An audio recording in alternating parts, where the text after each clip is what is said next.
Kita berjumpa siang hari ini untuk edisi hari Kamis tanggal 27 Oktober 2022. Senang sekali saya Anti menemani kebersamaan kita di Nusantara Siang, dan alhamdulillah di hari ini kita bersama dengan acara yaitu Bincang Budaya dengan topik Lontara Bilang Raja Bone Latendri Tapo menulis kisahnya sendiri bersama Dr. Mukhlis Hadrawi SSM Hum.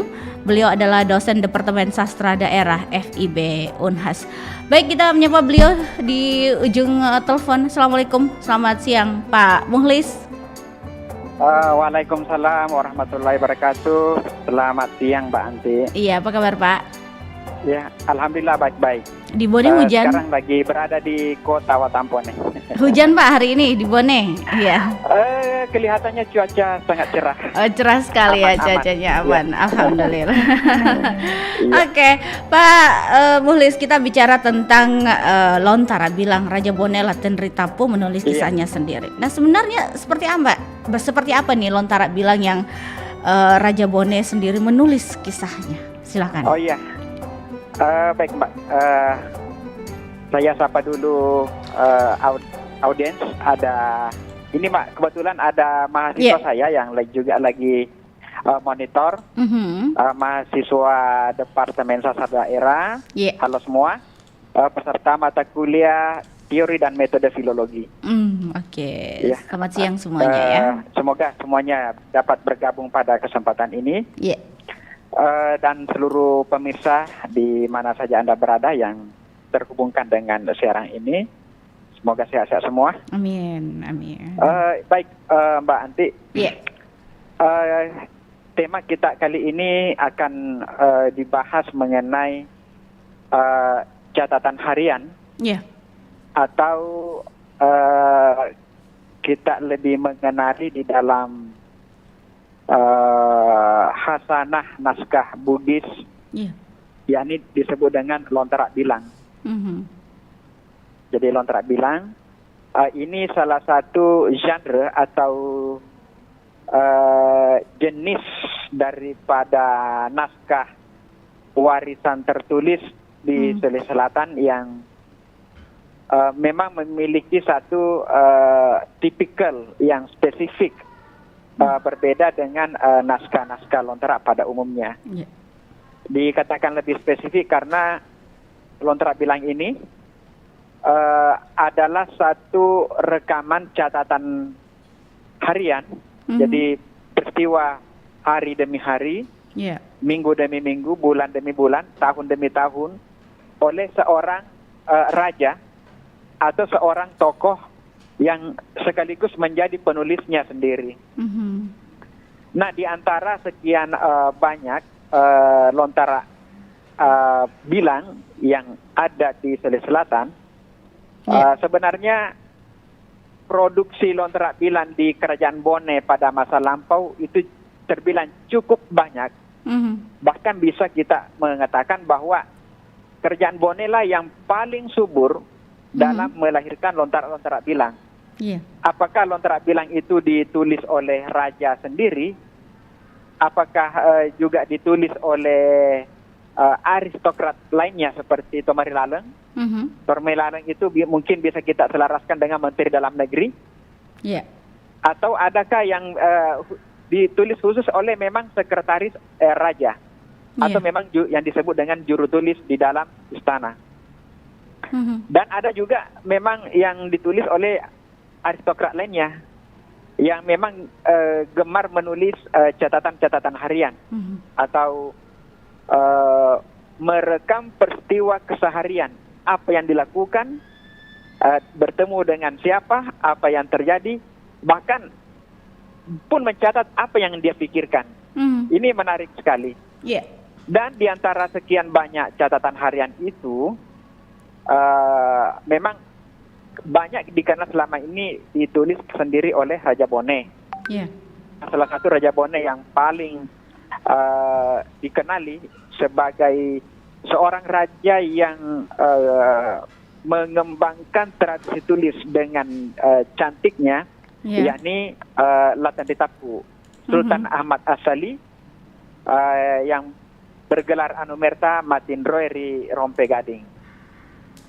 Beliau tercatat memerintah Raja Bone raja yang ke-23 dari tahun 1775 sampai 1812. Cukup memerintah dalam masa yang lama.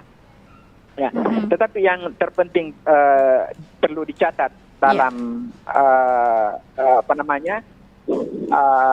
sepak terjang beliau adalah beliau di samping sebagai raja, yakni pemilik kuasa pada kerajaan Bone, tapi pada sisi yang sama ia tidak lupa membuat catatan hariannya, bahkan menulis satu risalah agama yang sangat penting yang disebut Tajang Patiroang.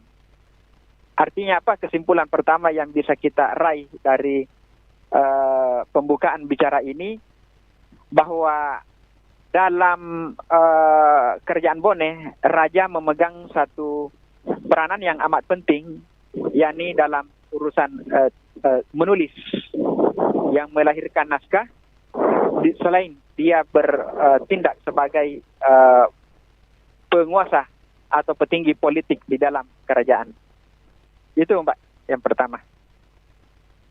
Oh iya, iya Pak. Kalau Pak Mulis boleh tahu juga, ini kan kalau kita ya keseharian mungkin sibuk dengan aktivitas. Nah, bagaimana dengan beliau? Bagaimana menyempatkan diri ini? Apalagi kan di kerajaan beliau juga orang yang sibuk begitu. Apakah tadi dibilang beliau tulis sendiri, tidak ada pendampingnya yang ini? Bagaimana ini Pak untuk seperti itu? Bagi waktunya maksudnya. Saya rasa ya, mungkin jawabannya begini. Bahwa ketika beliau berkomitmen untuk mencatat semua apa yang dilakukan, maka beliau pun bertekad untuk mewujudkannya dan tidak alpa sama sekali. Ya, kecuali mungkin dalam 1-2 hari ketika dia misalnya sakit dan agak agak menguras waktu tenaganya, dia sangat loyo mungkin dia alpa. Tapi sepertinya hampir dia tidak alpa dalam kurun 1775 sampai yang terkumpul sekarang ini manuskripnya 1795. Selama 20 tahun itu non-stop, tidak ada tahun yang tertinggal, Mbak. Nah, apa yang juga saya baca di situ dari postur tulisannya, sepertinya kemanapun raja pergi, beliau pergi, di situ pun dia bawa bukunya. Begitu. Malahan satu peristiwa dalam satu keseharian itu bisa kita lacak. Apakah peristiwanya itu misalnya terjadi pada pagi hari, atau peristiwanya terjadi pada tengah hari, atau peristiwanya pada malam hari. Itu bisa terbaca dengan posisi teks. Kalau misalnya posisi teksnya agak paling atas, itu pasti peristiwanya terjadi pada pagi hari. Dan itu biasanya waktunya juga memang disebutkan di dalam tulisan. Misalnya disebut elek-kelek, tangaso, abueng. Itu pasti rumusnya itu adalah petanya di waktu pagi. Begitu. Tapi ketika dia katakan lagi misalnya tengah-so atau lesang aso atau di lohor atau di asara, berarti itu adalah siang sampai sore hari. Kemudian ketika dia katakan deniari dan memang posisi teksnya kelihatan agak ke bawah, itu berarti dia tulis peristiwanya itu pada malam hari. Jadi dari postur teksnya itu menunjukkan kepada kita bagaimana pola-pola penulisan. Pertama, bahwa hampir tidak ada hari yang dilewati untuk merekam apa yang dia lakukan, atau apa yang terjadi, apa yang dilihatnya, apa yang didengarnya, bahkan apa yang diucapkannya pun ditulis dengan cantik di atas lontar bilang itu. Ada juga yang prediksi kedua, ya, di samping beliau menulisnya sendiri oleh tangannya sendiri, ada kemungkinan dia didampingi terus oleh sekretaris kerajaan atau sekretaris pribadi. Sekretaris pribadi itulah yang menulis apa yang dilakukan, dialami oleh raja. Akan tetapi jika melihat misalnya kode-kode linguistik, misalnya kode posesif kata ganti orang, misalnya u atau ku, itu menunjukkan bahwa itu adalah orang pertama sendiri yang melakukan penulisan dengan peristiwa yang dialaminya sendiri. Jadi dia menulis peristiwa yang dialaminya sendiri, keadaan yang dialaminya sendiri, ucapan yang diucapkan sendiri, atau pikiran yang dipikirkannya sendiri, yang ditandai dengan kata ganti ku atau u. Berarti itu adalah dia mewakilkan dirinya sendiri. Dan kesan bahwa dia menjadi orang kedua di dalam tulisannya sebenarnya hampir tidak ditemukan. Hampir tidak ditemukan. Jadi kesimpulannya bahwa Raja Bone menulis dirinya dengan tangannya sendiri. Boleh jadi karena saya lihat apa yang ditulis itu karena banyak yang terkait dengan masalah hal-hal yang bersifat pribadi atau personal. Misalnya dengan hubungan dengan istrinya, misalnya ketika dia ngajak istrinya, dia berjalan-jalan dengan istrinya, dia menyapa anaknya, begitu. Dan ucapan-ucapan sendiri ketika dia menerima tamu, apakah tamu kerajaan atau tamu terhormat lainnya, dia juga selalu tidak alpa menulisnya. Oke, baik Pak Mulis, kalau bicara tentang tulisan-tulisan yang beliau tulis sendiri, ini tidak ada satupun yang terlewatkan ya. Apakah beliau mungkin kalau sedang tidur mungkin itu baru yang mungkin tidak dituliskan. Nah, apakah juga dari silsilah kerajaan ataupun ada tamu yang datang dari kerajaan, apa saja yang datang menemui beliau juga masih sempat menulis pada saat berbincang dengan tamu, begitu Pak Mulis? Iya, betul. Itu hampir setiap tokoh yang yang menemuinya di Istana Bone di Rompe Gading. Rompe Gading itu berada di Kota Makassar ya, istananya. Ataukah dia bertamu misalnya ke benteng rumah Gubernur Belanda di Benteng Rotterdam. Atau dia bertemu dengan misalnya Raja Goa, bertemu dengan kerajaan lain. Ketika dia plesira misalnya ke Bulukumba, bertemu dengan Kajang, bertemu dengan Arubulo-bulo Sinjai, bertemu dengan Raja Maros, itu mereka catat. Dicatat saya semua. Bertemu dengan si A, saya membincangkan tentang ini, saya beri dia hadiah ini, dia pun memberikan hadiah kepada saya ini, begitu. Rinci sekali. Oke. Jadi menarik sekali. Jadi artinya personality seorang raja secara detail itu tergambarkan dalam catatan harian. Sehingga beberapa peneliti Eropa seperti misalnya ada Kense dari Belanda, ada Nordijn juga orang Belanda, kemudian Campbell McKnight itu dari Australia.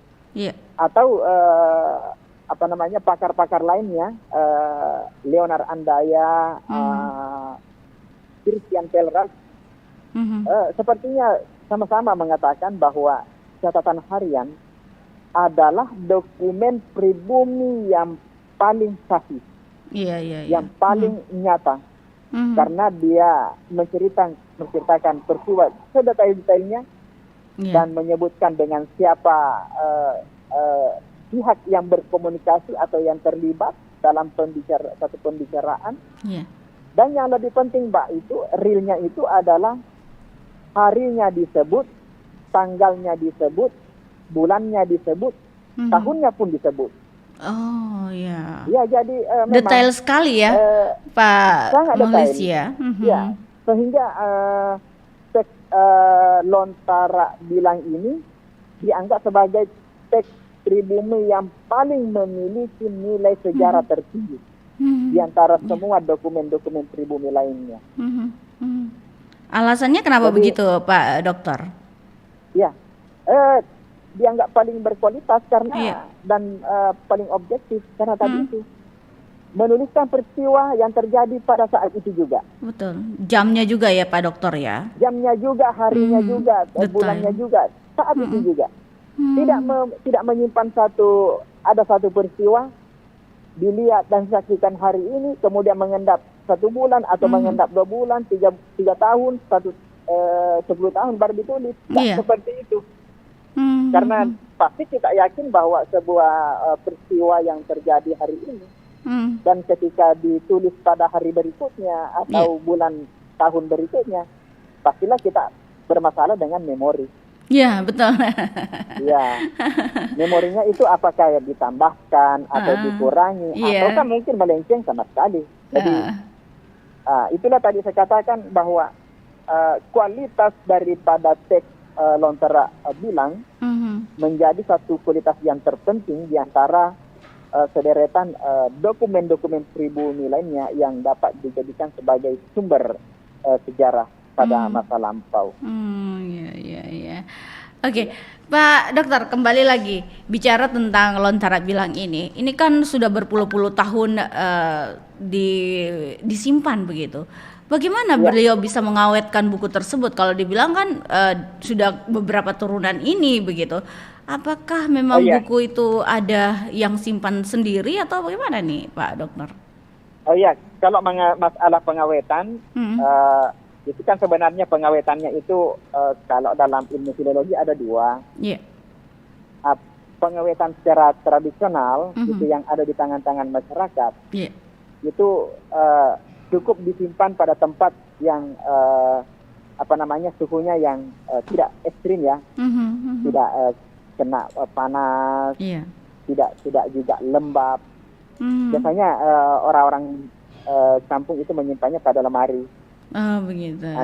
Cuma juga ditakutkan kan banyak juga fakta bahwa itu termakan dengan kutu atau rayap. Iya. Tetapi yang lebih penting sepertinya gaya modern, metode modern yang dijalankan oleh institusi-institusi besar, baik di luar negeri maupun dalam negeri. Kalau di luar negeri itu misalnya kita bagaimana melihat pola pengawetan naskah yang dijalankan oleh misalnya KTLP Belanda atau British Library di Inggris atau Staatsbibliothek di Berlin di Jerman. Itu masing-masing menyimpan naskah Nusantara itu dalam jumlah yang tidak sedikit. Nah, termasuk naskah yang ditulis oleh Ahmad Asali ini, yang Lontera bilangnya itu naskahnya bukan berada di Indonesia, Mbak. Oh, di mana ini, Pak? Naskahnya ada di Inggris sekarang. Oh, Inggris. Ya, jadi sejak 1812, kan? Inggris kan menyerang Istana Bone di Rompegading di Kota Makassar. Nah, pada saat penyerangan itu,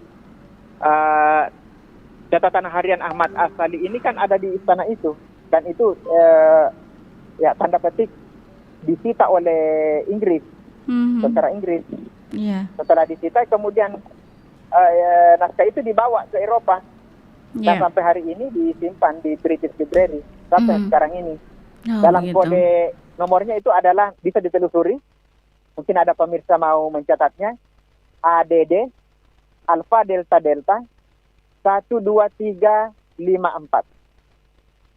1254. Iya. 1 ADD 12354. Itu kode atau bagaimana itu, Pak Dokter? Ya, naskahnya iya, silakan. Naskahnya kenapa, Pak Dokter?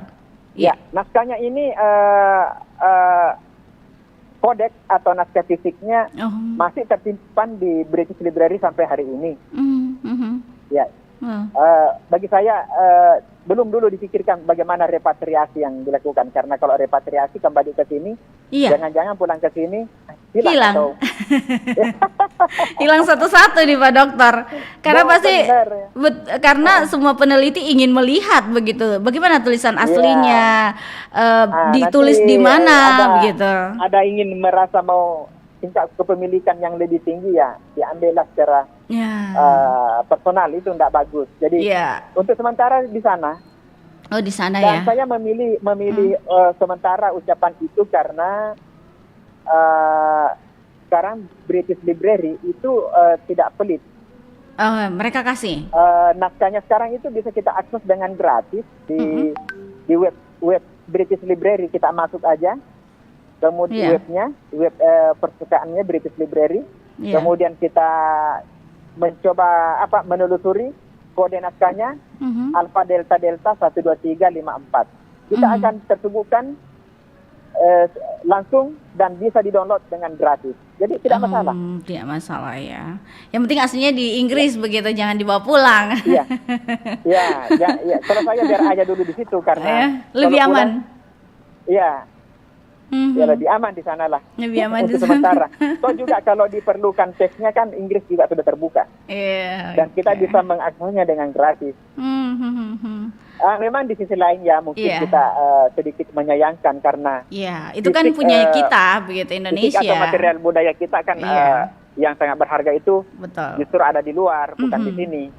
Tapi juga perlu kita pasang sedikit kekhawatiran kalau justru kembali ke sini, siapa mau ini tanggung jawab kelola dengan baik, tapi yang bertanggung jawab dari keamanannya. Iya itu. Karena kita tahu lah di sini banyak penasaran orangnya. Kita belum bisa menjamin diri sendiri. Karena Pak Dokter juga pasti mau nih. Saya juga penasaran, apalagi saya juga ya. Saya yang orang awam saya mau, apalagi orang yang punya bidang itu. Apalagi pulang di sini baru kita hanya menyimpannya dengan cara-cara yang tidak benar. Proses kerusakan dan kelapukannya jauh lebih tinggi. Jadi untuk sementara kalau teknologi kita tidak siap, mentalitas kita tidak siap juga merawatnya, maka jangan dulu lah, biarlah dulu di sana, tempatnya aman. Naskahnya juga bisa diakses dengan gratis. Naskah kita. Betul. Oke, kembali lagi ke tulisan dari Raja Boneh ini, Pak Dokter, itu ditulisnya memang di daun lontara begitu, bukan buku atau bagaimana? Berkembang seiring zaman ya, beliau menulis. Kalau naskah catatan harian Latan Ritapu ini dan catatan harian raja-raja lainnya, baik Boneh maupun Goa, itu semuanya ditulis di atas kertas biasa, kertas buku. Hanya saja kertasnya itu adalah kertas Eropa yang kita biasa sebut dengan kertas yang berwatermark. Watermark. Kualitasnya memang bagus ya Pak Dokter ya? Iya, kualitasnya memang agak bagus. Watermark itu memang kertas yang dari segi kualitasnya memang bisa bertahan lama. Memang diproduksi oleh Eropa. Kalau saya tidak salah ingat, naskah Latan Ritapu itu berbahan kertas dari buatan Inggris dengan watermark atau cap kertasnya inisialnya adalah Propatria. Propatria itu adalah salah satu merek kertas yang diproduksi oleh Inggris sekitar abad 18. Wah, lama juga nih Pak Dokter. Memang kalau dulu itu kualitasnya tidak bisa diragukan lah. Tidak kayak saat ini ya, bukan membandingkan seperti apa, tapi memang begitulah aslinya begitu. Betul.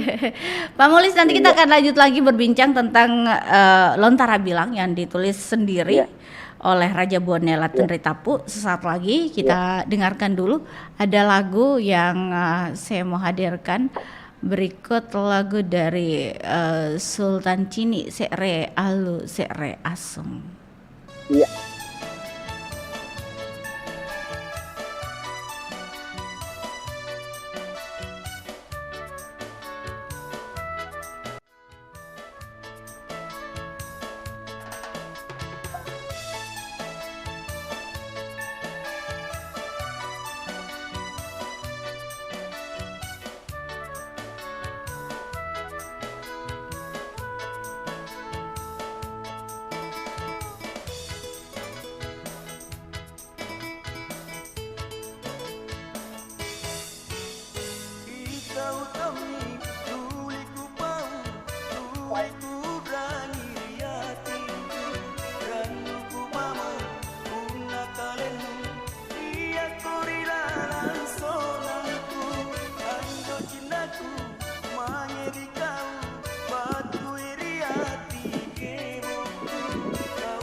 Bagi banyak orang, hal ini menjadi aktivitas paling menyebalkan. Mata jadi berair seperti sedang meratapi kesedihan yang luar biasa saat mengiris bawang. Ratapan ini bisa menjadi kenyataan sebab sebuah lembaga riset di Chicago mengungkapkan bau bawang bisa menjadi pemicu sakit kepala sebelah alias migrain. Bawang mengandung bahan kimia sin-propanethial oksida. Ketika diiris, kimia ini dilepaskan ke udara yang membuat kelenjar air mata iritasi dan menyebabkan kita menangis. Mengunyah permen karet membuat otot wajah, khususnya di area mata akan bergerak, yang menangkis zat penyebab mata perih dan tidak perlu lagi meneteskan air mata, sehingga menangis pun bisa dihindari.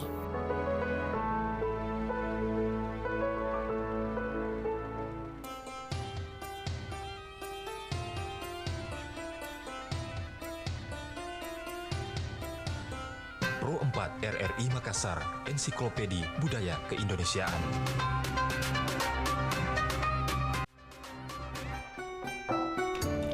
Bagi bisa Batam Malabirku di mana saja berada, melanjutkan kebersamaan kita di siang hari ini yang pasti juga masih bicara tentang Lontara bilang Raja Bone Laten Ritapu menulis kisahnya sendiri. Kita masih bersama Dr. Muhlis. Ya Pak Dokter, masih ada? Ya. Iya, oke. Ya, baik, standby. Oke. Pak Mulis, kembali lagi bicara tentang Lontara ini. Ditulisnya pakai bahasa apa ini? Bugis yang tadi kita bilang. Terus penerjemahnya dari mana? untuk tulisan tersebut. Dan apakah juga itu buku yang ada di Inggris ini sudah diterjemahkan langsung atau masih yang aslinya? Silakan Pak Dokter. Oh iya. Baik Mbak Anti, pemirsa, kita sambung kembali pembicaraan kita tentang Lontera Bilang. Yeah. Ya, menjawab pertanyaan Mbak Anti, saya mau mengatakan bahwa teks Lontera Bilang yang ditulis oleh Batan Ditapu itu menggunakan bahasa Bugis. Yeah. Bahasa Bugis dan aksaranya yang digunakan juga dengan aksara Lontera yang kita kenal seperti hari ini, yang disebut dengan Lontera Bugis pula atau Lontera Sulapak, atau yang hari ini lebih akrab dikenal dengan kata huruf Lontera saja, karena huruf Lontera ini sudah mengalami perluasan dari segi pemakaian. Bukan saja digunakan oleh orang Bugis, tapi digunakan bersama oleh Makassar, bahkan digunakan bersama oleh Makassar dan disebut dengan aksara Lontera. Nah, inilah aksara yang digunakan di dalam catatan harian Raja Bone ini. Nah, bahasa yang digunakannya juga tadi adalah bahasa Bugis. Bahasa Bugis, jadi bahasanya Bugis, Lonteranya pun Lontera Bugis. Dan ini sudah, Lontera ini perlu diketahui bahwa sejak memasuki abad 18 mengalami perluasan penggunaan. Karena selain Lontera ini, huruf ini digunakan oleh orang Bugis, tapi juga digunakan secara bersama oleh kerajaan lain seperti Goa, Jeneponto, begitu pula kerajaan-kerajaan yang ada di Mandar. Jadi Bugis, Makassar, Mandar secara bersama-sama menggunakan aksara Lontera ini sebagai aksara yang primer atau pokok di dalam literasi keaksaraan pada masa lampau.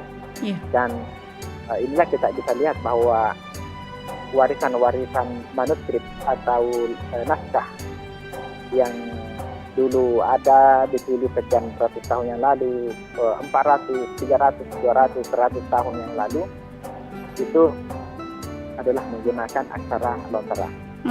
Dan naskahnya ini juga pada umum kita temukan memang menggunakan aksara Lontera yang disebut Bugis tadi. Walaupun ada sekian persen menggunakan huruf yang lain, misalnya ada aksara Arab, ada aksara Serang, pun ada aksara Latin sedikit sekali. Tapi kalau Belanda itu yang pakai Latin. Kemudian ada aksara ini, jangan-jangan yang aksara Lontera Makassar yang lama, sebelum beralih kepada aksara Lontera baru, juga ditemukan tapi jumlahnya sangat sedikit. Jadi kesimpulannya bahwa bahasa yang digunakan di dalam Lontera Bilang itu adalah bahasa Bugis dan aksaranya adalah aksara Bugis atau aksara Lontera yang kita kenal di bawah. Kemudian yang kedua Mbak, mengenai apakah sudah ada melakukan pengelolaan atau kajian ilmiah terhadap Lontera Bilang tersebut? Ya, jawabannya adalah iya, sudah ada. Bahkan sudah ada beberapa Lontera Ahmad Asali yang tadi kodeks atau visinya tersimpan di British Library dengan kode ADD 123544 itu sebenarnya sudah dikaji oleh seorang doktor dari Malaysia yang mengambil doktorannya di Inggris di Hull University, sebuah universitas yang berlokasi di Inggris bagian utara. Itu disertasinya sudah dia angkat catatan Ahmad Asali ini, catatan harian Ahmad Asali. Yang diperolehnya di Inggris, kemudian dibawa ke selatan fotokopian itu di tahun 1999. Dr. Rahila Omar, orang Malaysia, dosen di Universitas Kebangsaan Malaysia, saat itu mengambil S3-nya datang ke Sulawesi Selatan. Dan seingat saya dia tinggal di selatan itu hampir 2 tahun lamanya. Dia beraktivitas di Makassar, sering ke Bone, pernah ke Wajo, pernah ke Sopeng, untuk riset sejarah, untuk melengkapi data-data disertasinya. Namun hal yang lebih penting itu adalah dia datang dengan membawa fotokopi naskah Lontera Bilang Ahmad Asali secara lengkap. Lebih fokus kepada 17 sampai 1890. Jadi ada semacam berapa ya, 15 tahun. 15 tahun itu betul-betul itu terkumpul dengan baik. Dan itulah dikerjakan, ditransliterasi atau aliaksara dan diterjemahkan ke dalam 2 bahasa, yakni bahasa Indonesia dan bahasa Inggris. Ya, semua dokumennya ada sama saya karena memang saya yang meneliti, menjadi tim partner risetnya pada masa itu. Timnya juga begitu ya. Dan rencananya hasil terjemahan itu Mbak akan diterbitkan menjadi sebuah buku bacaan yang akan dinikmati oleh semua pihak. Tapi ini memang memerlukan energi sedikit karena tebalnya luar biasa. Kalau dia dikumpul dicetak menjadi buku saya pikir paling minim 800 halaman itu. Itu volumenya. Jadi, banyak ya. Mencetak saja misalnya 1000 atau 1500, memang sudah tidak sedikit dana yang diperlukan. Betul. Tetapi ini pelan-pelan saya coba mengerjakannya, menyelaraskan bahasanya supaya sesuai dengan kaidah-kaidah bahasa Bugis yang saya sebut ortografinya. Begitu pula dalam langgam bahasa Indonesianya. Supaya tidak ada terkesan aneh-aneh hasil terjemahan. Betul. Apalagi generasi saat ini beberapa yang lain juga sudah menyebutkan Lontera itu dalam buku disebutkan, bahkan berita-berita di majalah pun sudah kita mendengar berita itu. Bahwa di antara sekian koleksi manuskrip Nusantara yang tersimpan di British Library, salah satu naskah yang terpenting dan sekian banyak yang terpenting lainnya itu adalah Lontera Bilang Latandri Tapu. Dan yang perlu dicatat bahwa Lontera itu selalu dalam kondisi yang standar teks. Tidak dilakukan perubahan-perubahan, tidak ada penambahan pun, tidak ada pengurangan. Jadi selalu dalam posisi yang standar ya. Oke. Pak Mulis mau tahu lagi. Ini kan beliau juga bicara tentang keturunan Raja Bone. Itu boleh tahu keturunan Raja Bone juga dia tuliskan di dalam bukunya ini atau bagaimana? Kan bagus juga untuk generasi saat ini mengetahui mungkin dalam cerita-cerita anak-anak begitu. Iya. Ada beberapa hal yang menarik sebenarnya yang dikandung di dalam catatan harian itu. Selain misalnya tadi kunjungan, ada musyawarah dengan kerajaan lain, musyawarah dengan Belanda, atau perang-perang yang terjadi, hadiah perdagangan bertemu, Cina bertemu, pokoknya agama ada juga pun. Pak Dokter, tentang agama juga ada. Iya, tentang agama, bahkan beliau menulis risalah agama. Nah,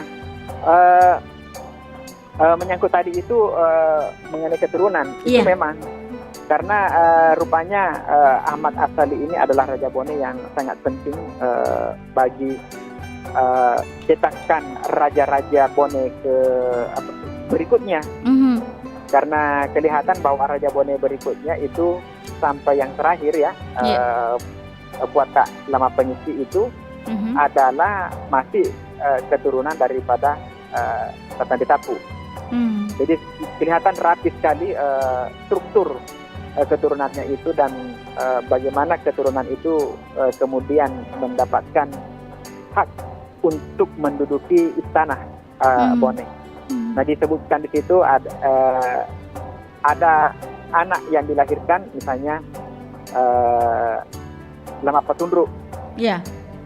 Lama Patundru atau Apa Tundru. Sultan Ismail. Itu adalah raja Bone yang pertama sebagai pewaris, sebagai anak dari Ahmad Asali.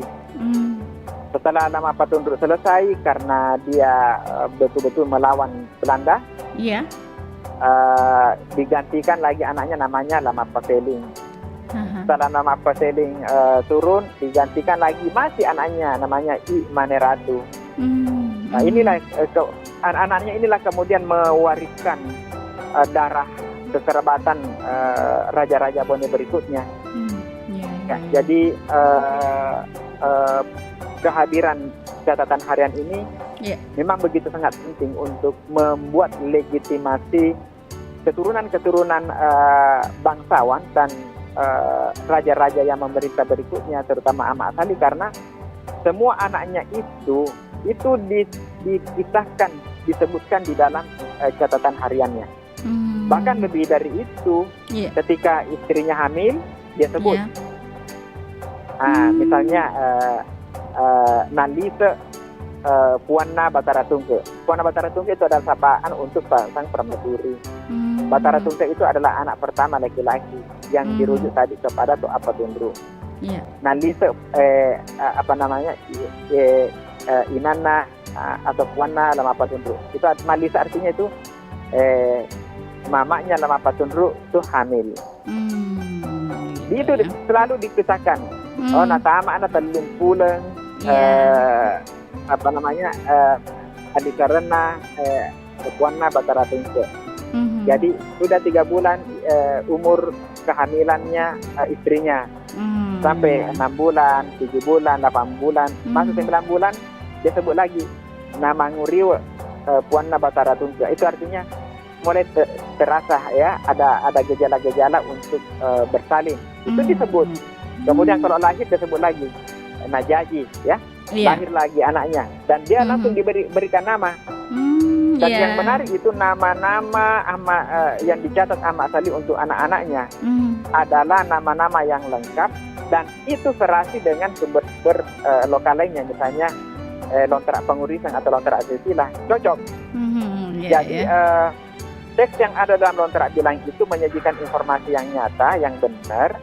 Terus ketika dihubungkan dengan teks lain yang dalam istilah filologi namanya intertekstual, itu antara teks yang ditulis Ahmad Sali dengan tulisan teks yang ditulis oleh siapapun menyangkut tentang silsilah itu rumusannya, polanya sama, tidak ada yang berbeda. Jadi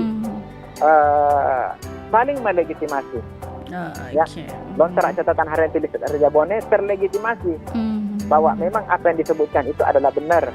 Jadi tidak ada yang ngawur, tidak ada yang manipulasi, tidak ada yang ditutupi, tidak ada yang diobrak-abrik peristiwanya dan informasinya.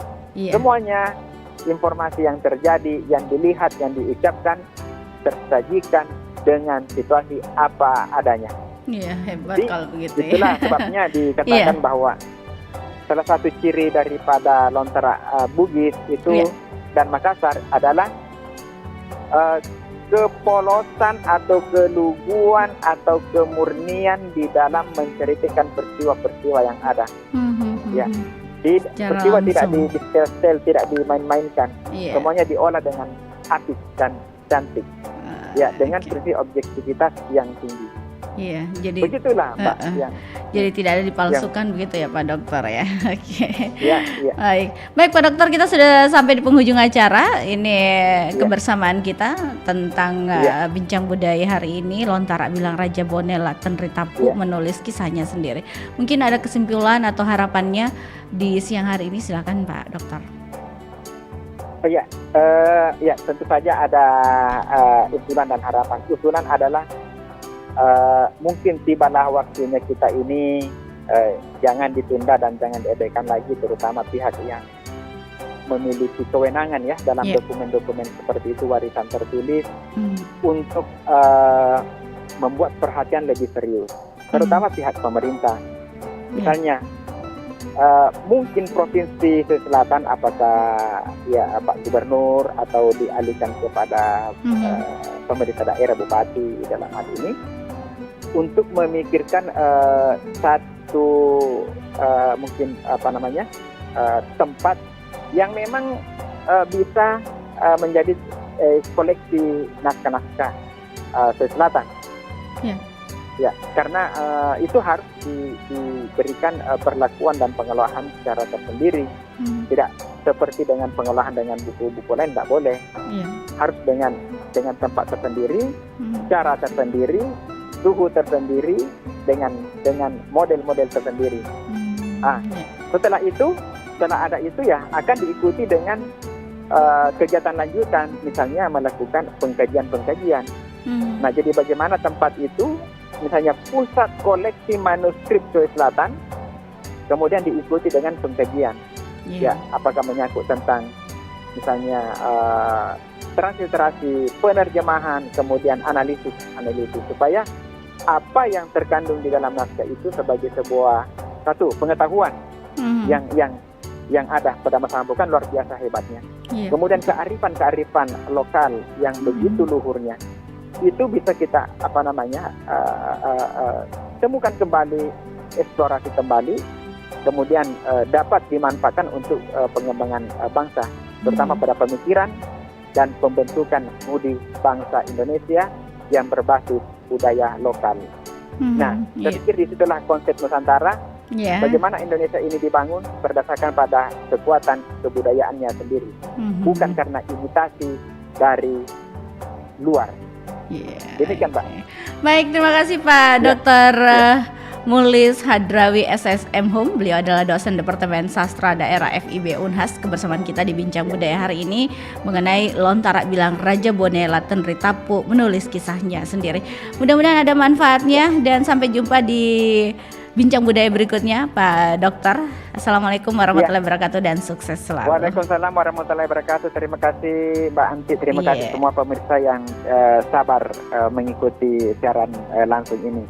Demikian, mohon maaf jika ada yang salah. Assalamualaikum warahmatullahi wabarakatuh. Waalaikumsalam warahmatullahi wabarakatuh.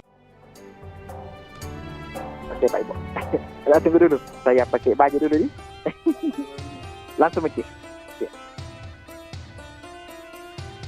Pro 4 RRI Makassar, Ensiklopedi Budaya Keindonesiaan.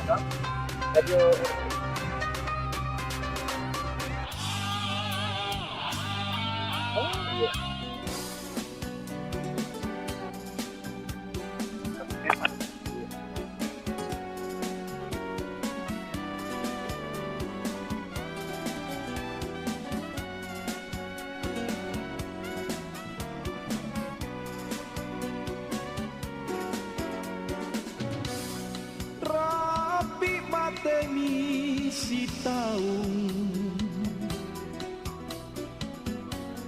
tasia maknanya wata tasifat tahu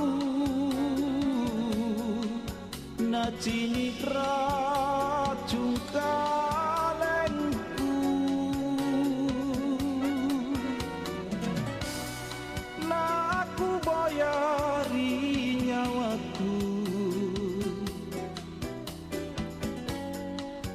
bisa mandriatingku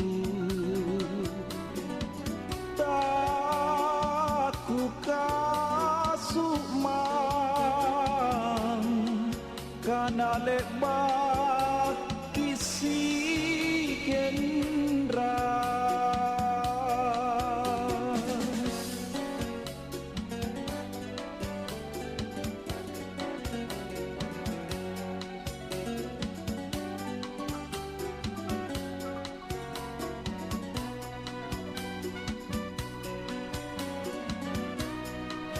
Rinjaremi cinata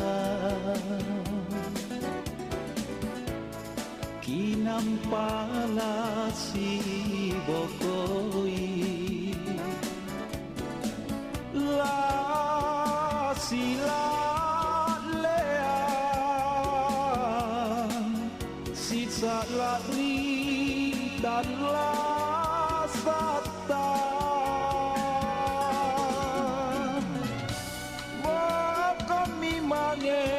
simpungku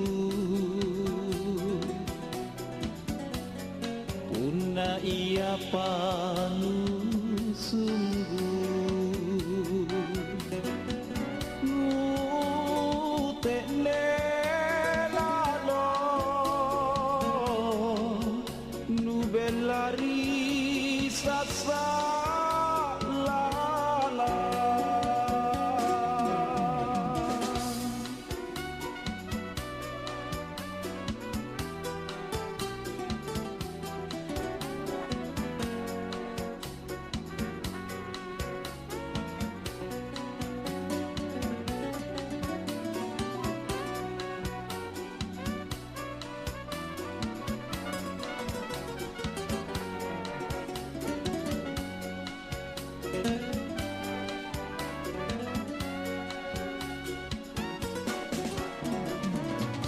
Naku boya di nyawaku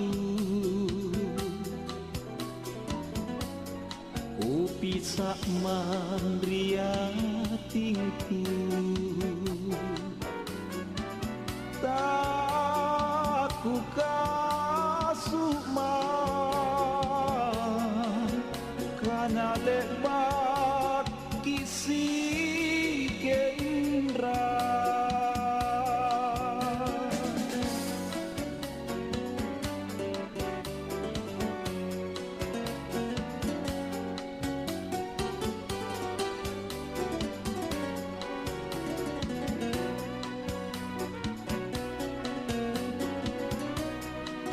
Rinjareni cinata Kinampala si bokoi La sila lea Sisa lari dan lasata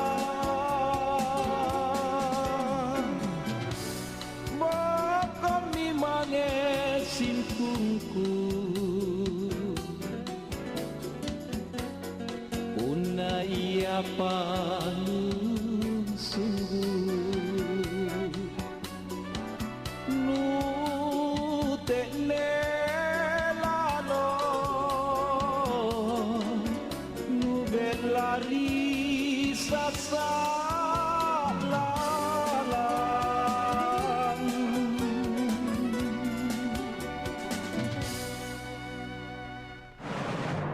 Info Pas Jam. Info Pas Jam.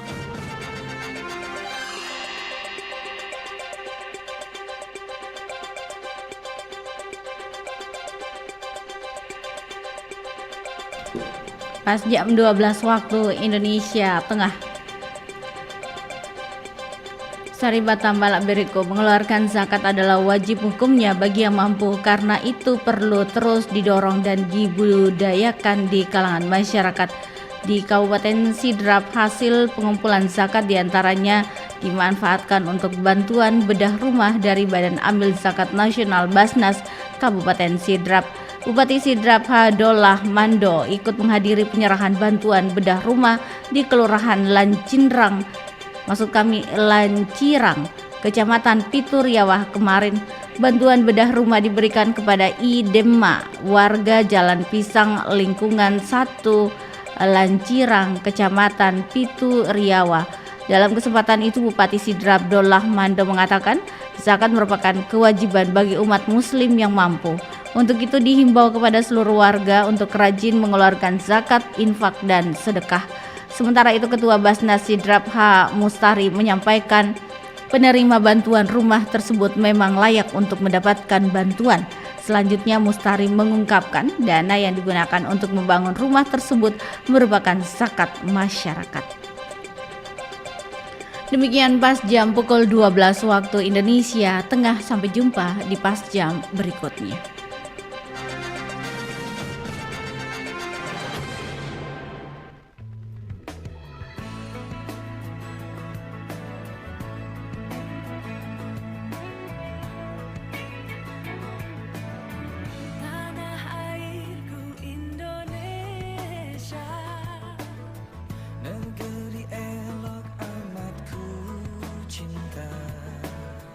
Tanah tumpah darahku yang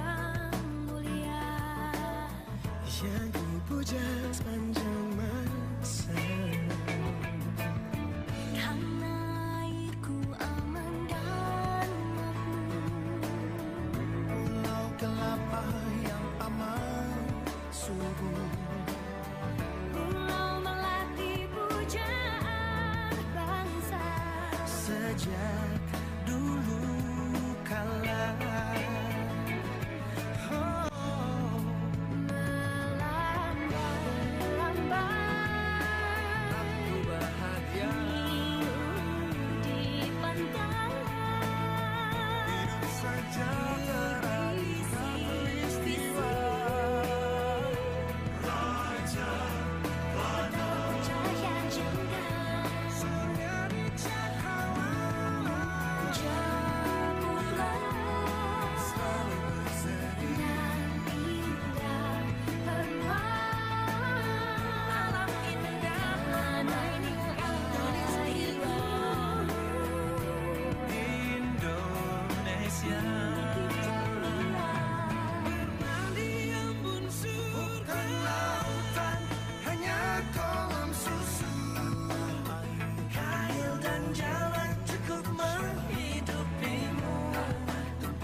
Pro 4 RRI Makassar, Ensiklopedi Budaya Keindonesiaan.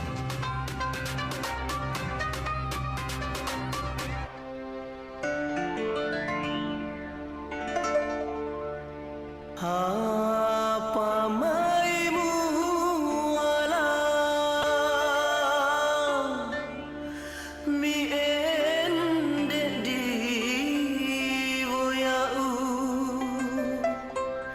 na leleya tunaka sia-siu.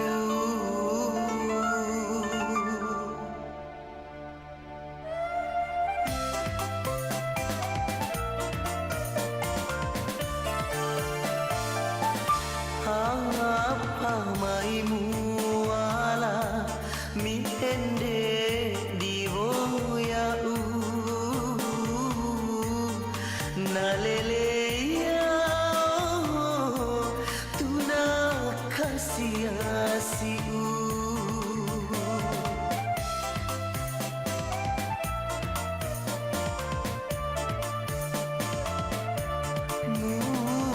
Sarana muawa salapi ende otu apa batangmu tania rambangamu.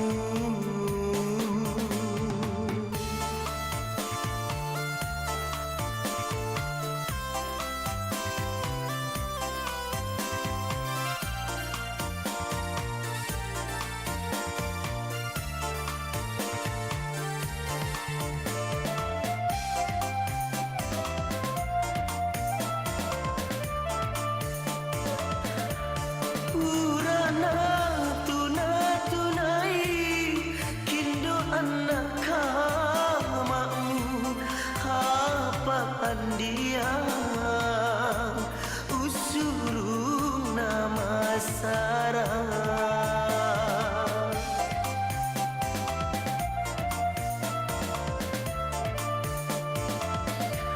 usapuna unggarau upararenya apa mogau beriukan sia-si lambamo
Tambamo kandi paitai pasaleu batamu anak watamu rapalangi anak lita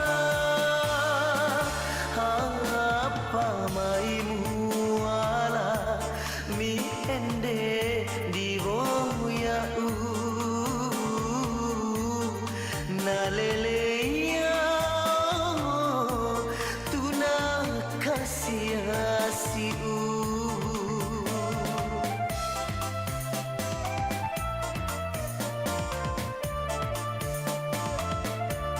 mua sarana muawa salah piende tu apa batamu tania rambangamu tania rambangamu.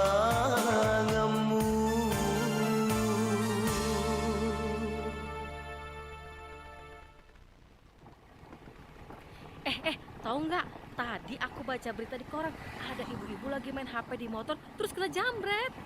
Apa? Apa tadi? Kencengin dikit dong suara kamu. Tadi aku baca berita, ibu-ibu dijambret gitu. Kamu denger nggak sih? Alah, ternyata main HP di belakang. Bentar. Cuma balas WA aku. Jambret! Jambret! Lontong! Tolong! Tuh kan, aku juga bilang apa tadi kamu sih? Aku ngomong tapi kamu main HP di belakang. Gimana nih? Kejahatan kapan saja bisa terjadi. Selama ada kesempatan, berhati-hatilah dalam menggunakan alat komunikasi di jalanan. Selain bisa mencelakai diri, bisa juga mencelakai orang lain.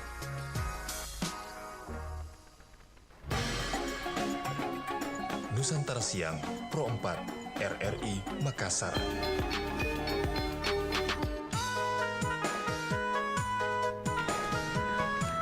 Ya sahabat budaya di mana saja berada, kita masih bersama di siang hari ini yang pastinya juga seperti biasa di hari Kamis kami akan hadirkan acara Gadai Gadena Komandar.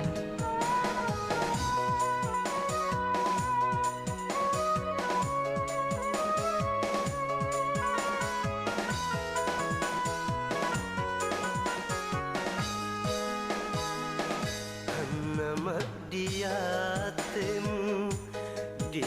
tema pacim sawat cinang lolong mira panguai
Lacokong adalah salah satu sumur yang dijadikan sebagai sumur kerajaan di Bone yang kehadirannya tidak terlepas dari kisah sosok Raja Bone ketiga, Lasaliu Petaka Rampelua yang memerintah sekitar tahun 1424 hingga 1496. Dikisahkan oleh budayawan Bone, Andi Yusman Batara Aji, bahwa saat Pangeran Lasaliu Petaka Rampelua berusia 1 hari, dilarikan dari Sauraja Palaka oleh sepupunya menuju ke kerajaan Bone dan di tengah perjalanan pingsan karena kehausan. Rombongan yang mengawal sang pangeran akhirnya menemukan sebuah mata air dan memilih untuk singgah dan beristirahat di mata air tersebut. Melihat pangeran yang pingsan, akhirnya diambillah air dari mata air tersebut dan diteteskan ke mulut sang pangeran, dan akhirnya pangeran mendongakkan kepalanya yang dalam bahasa Bugis disebut cokong. Sumur Lacokong kalau kita mau bahas itu pasti ada kaitannya dengan Raja Bone ketiga kan. Puata Lasaliu Rampelua, singkat cerita, sewaktu Puata bayi Lasaliu Rampelua dibawa dari Istana Palaka menuju ke Istana Bone, berkumpullah rombongan Bone, laskar orang Bone di Malojena. Akhirnya di sana dipertanyakan kenapa ngumpul. Kata rakyat, Malojena Pakuita. Walaupun sekilas, jadi Malojena itu Malojena dengan Lacokong tuh saling berkaitan sejarahnya. Dari jadi Malojena, rombongan tadi ini pangeran yang diculik dari Palaka mampir di sebuah tempat berair. Bisu membuka, melihat apa di situ yang ditemukan oleh seorang anjing terbolong. Aku tanya nih, aku temui temak buka. Hanya dilihat ternyata air, mata air. Sang bayi yang dibawa lari tadi ini dari Palaka kering dalam perjalanan karena pangeran tersebut begitu dilahirkan oleh ibunya, langsung dibawa lari oleh sepupunya tadi, Persuale dan Terselawaka. Nah, singkat cerita tadi, begitu tiba dilihat daripada mata air itu, sang bayi ini dibawa ke mata air tadi, sumber mata air. Hanya bisa membasuhi rambut daripada sang bayi tersebut. Akhirnya rambutnya nampak, istilahnya tita landak ya. Semua ke Rampelua rambutnya lebat subur. Begitu air kembali diambil, ditetesi mulut sang bayi. Sang bayi mendongkak, cokong, kalau bahasa Bugis cokong. Kurus semua mau cokok kalau merupa. Jadi dinamailah sumur itu Sumur Lacokong. Nah, sejak itulah Sumur Lacokong dijadikan sebagai sumur kerajaan dalam kerajaan Bone. Sejak saat itu, dalam setiap ritual adat kerajaan Bone menggunakan air dari mata air Lacokong. Jadi tiap ada penobatan raja, setelah Raja Bone ketiga tadi, diambillah air dari Sumur Lacokong tersebut. Istilah pengambilan air ini disebut Malik ke Toja, pengambilan air. Jadi tempayan dari istana diusung, diarak menuju Sumur Lacokong yang diiringi oleh para bisu Patapulo dan rombongan lain untuk mengambil air tadi, atau Malik ke Toja.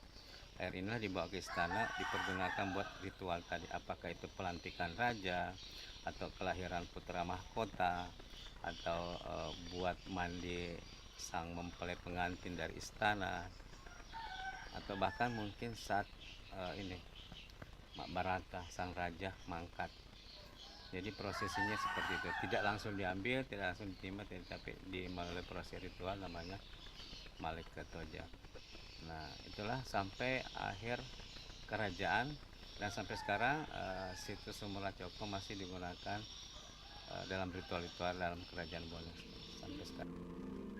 Air dari mata air Lacokong atau dikenal sebagai Bubung Lacokong atau Sumur Lacokong tidak pernah habis, sehingga ini pun dianggap sebagai berkah bagi masyarakat sekitar yang ingin memanfaatkan air dari sumur tersebut. alhamdulillah sebuah berkah ya juga bagi masyarakat Lacokong dan sekitarnya, karena di situ mata airnya alhamdulillah tidak pernah kering. Jadi pernah dalam sejarah beberapa kali terjadi kemarau panjang, alhamdulillah sumur Lacokong ini tetap mengeluarkan air yang melimpah. Jadi warga Lacokong dalam kebutuhan airnya sangat tercukupi, dan begitu pun juga masyarakat di luar dari Lacokong datang berbondong-bondong mengambil air di sumur Lacokong. Alhamdulillah. Jadi di samping tadi ini pengguna buat ritual di masa lalu, masyarakat Lacokong juga menggunakan sumur Lacokong itu, air Lacokong ini untuk kebutuhan rumah tangga, baik itu mandi, mencuci, dan air minum di masa lalu. Entah ini berlaku nanti zaman setelah kerajaan, karena di zaman kerajaan mungkin pemanfaatan air ini, pengguna air buat masyarakat umum mungkin sangat terbatas, karena sumur tersebut disakralkan sebagai sumur kerajaan atau bubung arajang ya. Jadi sumur Lacokong merupakan salah satu di antara 3 sumur arajang kerajaan Bone, yaitu Bubung Lacokong pertama, yang kedua Bubung Manurungeng, yang ketiga Bubung Swabeng. Jadi inilah 3 sumur kerajaan inti daripada kerajaan Bone. Ari, salah seorang penduduk Lacokong, membenarkan bahwa sumur Lacokong dimanfaatkan untuk mandi dan mencuci bagi warga. Ini sekarang difungsikan untuk mandi dengan mencuci. Biasa orang kalau musim kering datang kemari mencuci kan. Kering sumurnya tuh banyak yang datang kemari mencuci, mandi, ya sebagai mata air. Ini kan tidak pernah kering airnya. Kan termasuk sejarah juga. Biasa kalau hari jadi Bone kan datang kemari tuh mengadakan acara adanya. Kalau kita untuk fungsinya saja kita tahu semua masyarakat di sini. Biasa kalau tidak ada air di rumah, kering, tidak jalan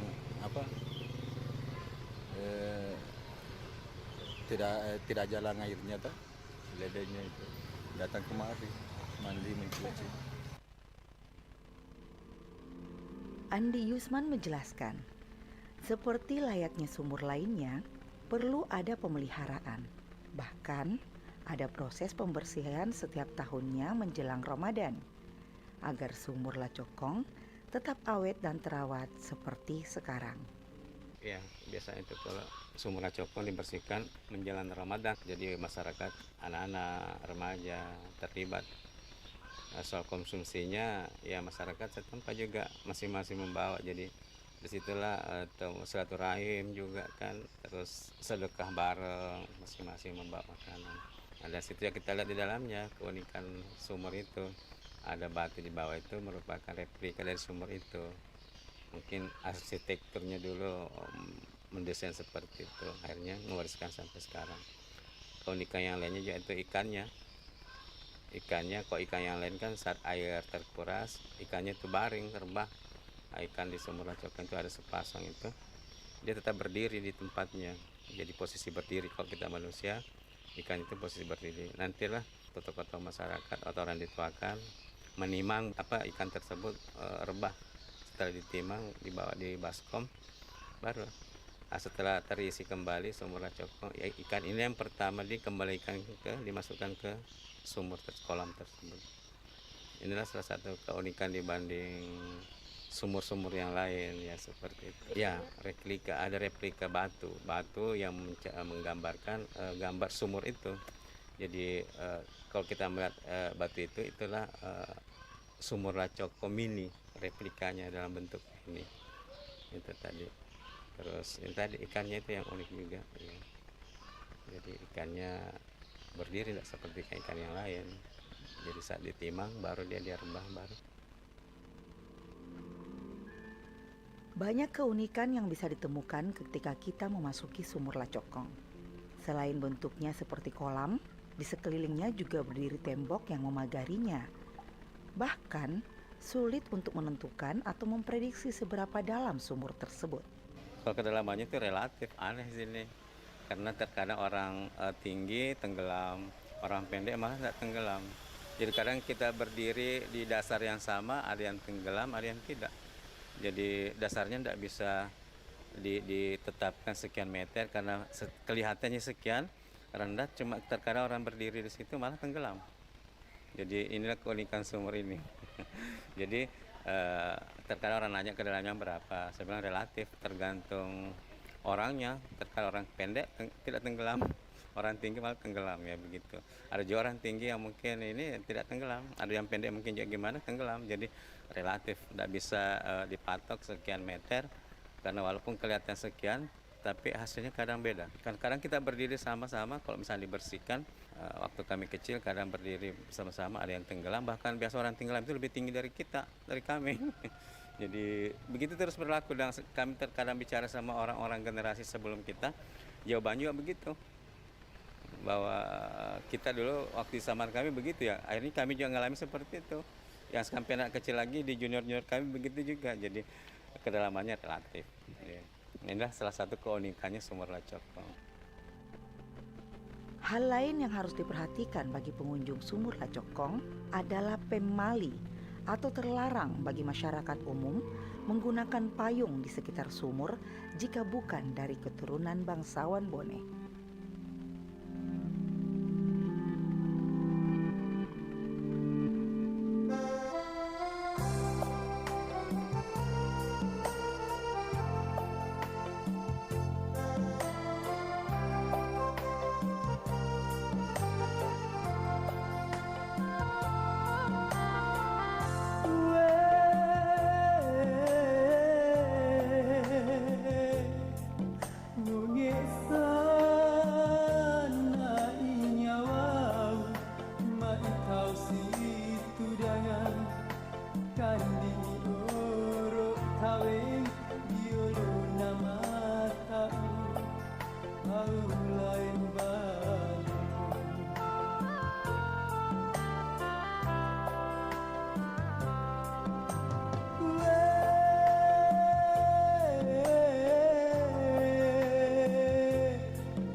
Nusantara Siang masih bersama Anda.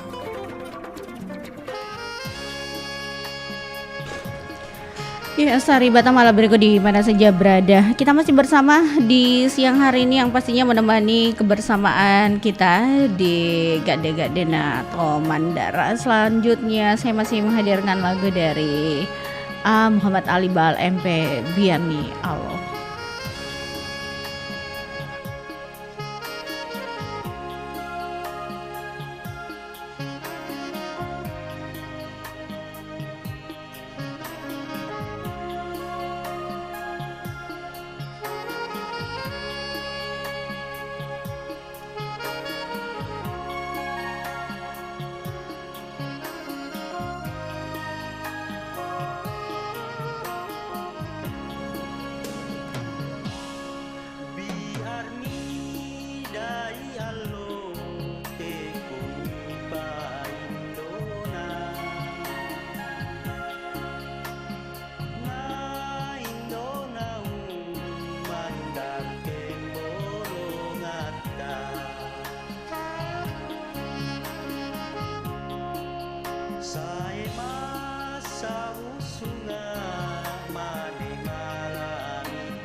Status macan Asia yang disematkan kepada Indonesia tak bisa dilepaskan dari sosok Ramang, salah seorang legenda besar sepak bola Indonesia asal Kabupaten Baru, Sulawesi Selatan.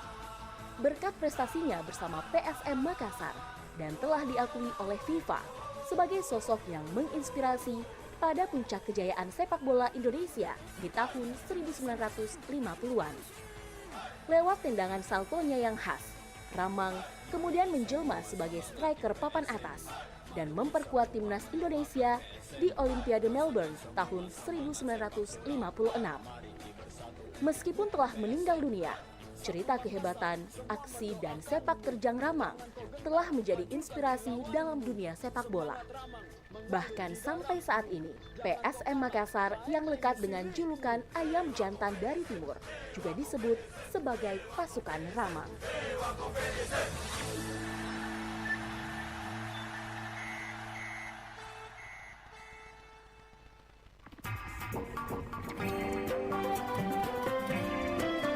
Nusantara Siang masih bersama Anda.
Jangan!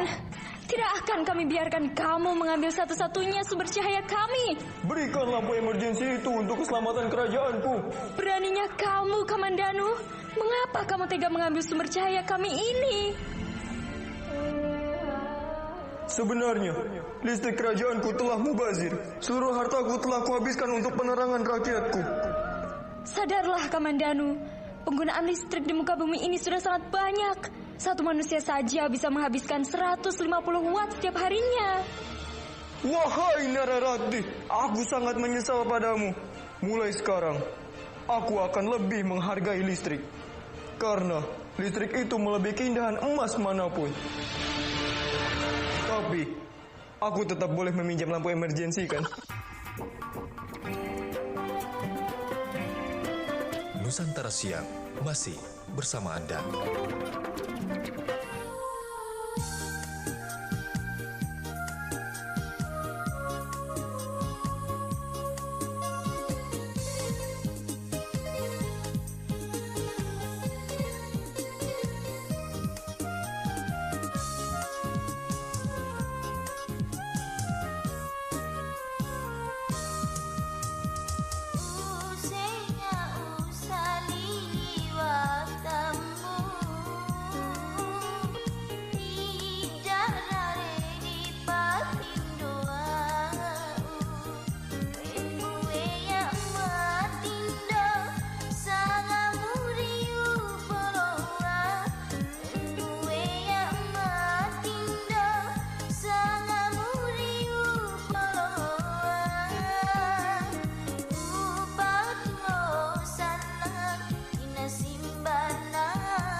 tadi sambil main handphone terus, kan bahaya bro. Iya, tahu kok. Bentar, penting nih soalnya. Stop dulu dong, matikan dulu ke handphonenya nih. Awas ada motor di depan bro, awas Aduh, kamu nih, udah gue bilangin, masih aja main handphone, kan jadi kalah. Untung di game station, coba kalau beneran, kan bahaya. Stop, penggunaan handphone saat berkendara untuk keselamatan bersama. Nusantara Siang, Pro 4, RRI Makassar.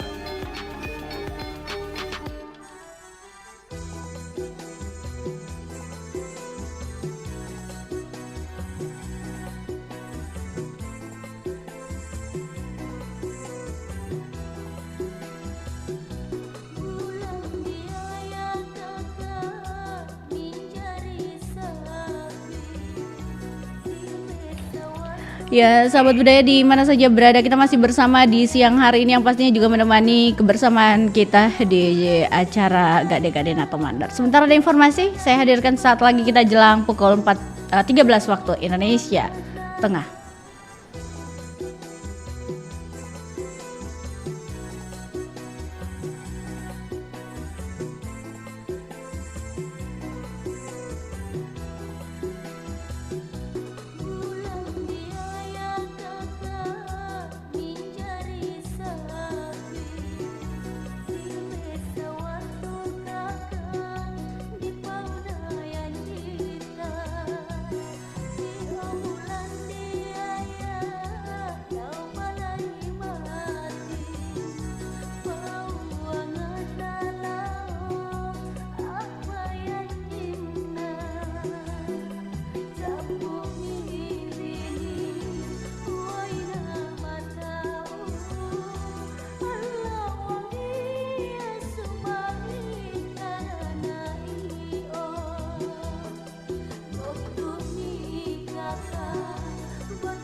Pas Jam. Info Pas Jam.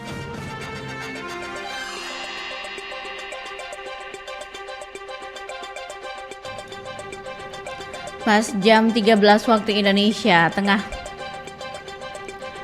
Saribata Malabireko, secara etimologi Bulo Sibatang berasal dari bahasa Konjo Makassar, artinya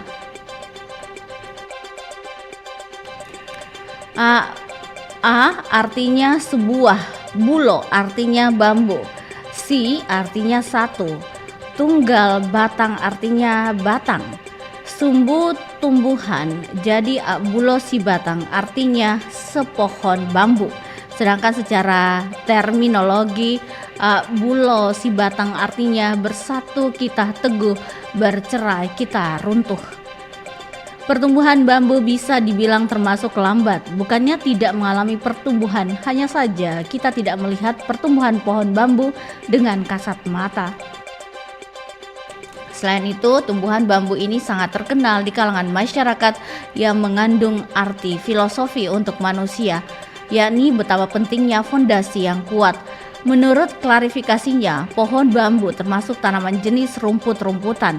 Meskipun memiliki latar belakang tanaman rumput, akan tetapi bambu mempunyai karakter, kegunaan dan cara bambu dalam mengekspresikan diri, menjadikannya tanaman rumput yang berbeda. Demikian Pas Jam pukul 13 waktu Indonesia Tengah. Sampai jumpa di Pas Jam berikutnya.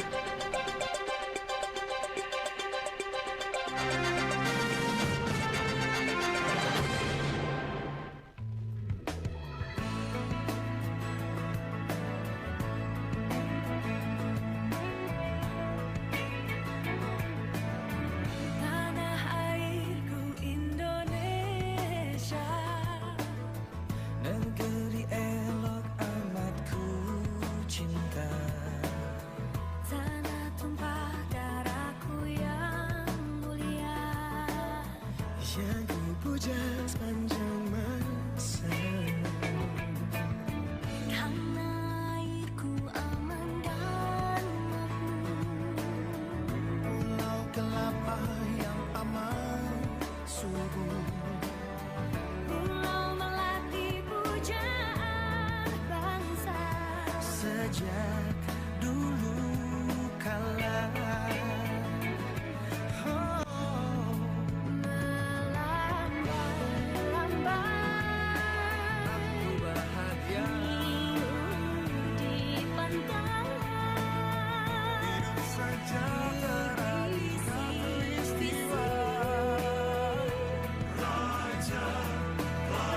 Cahaya jengah, surya di cakrawala.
Pro 4 RRI Makassar, Ensiklopedi Budaya Keindonesiaan.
Sahabat budaya di mana saja berada, kita masih bersama di siang hari ini yang pastinya juga menemani sahabat budaya di acara Gade Gadena atau Mandar. Alimudin dan Nurlia A dengan Elo 22 tak sudah kita dengarkan, kali ini Dian Ekawati dengan Alo Pambalasang.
Nusantara Siang, Pro 4, RRI Makassar.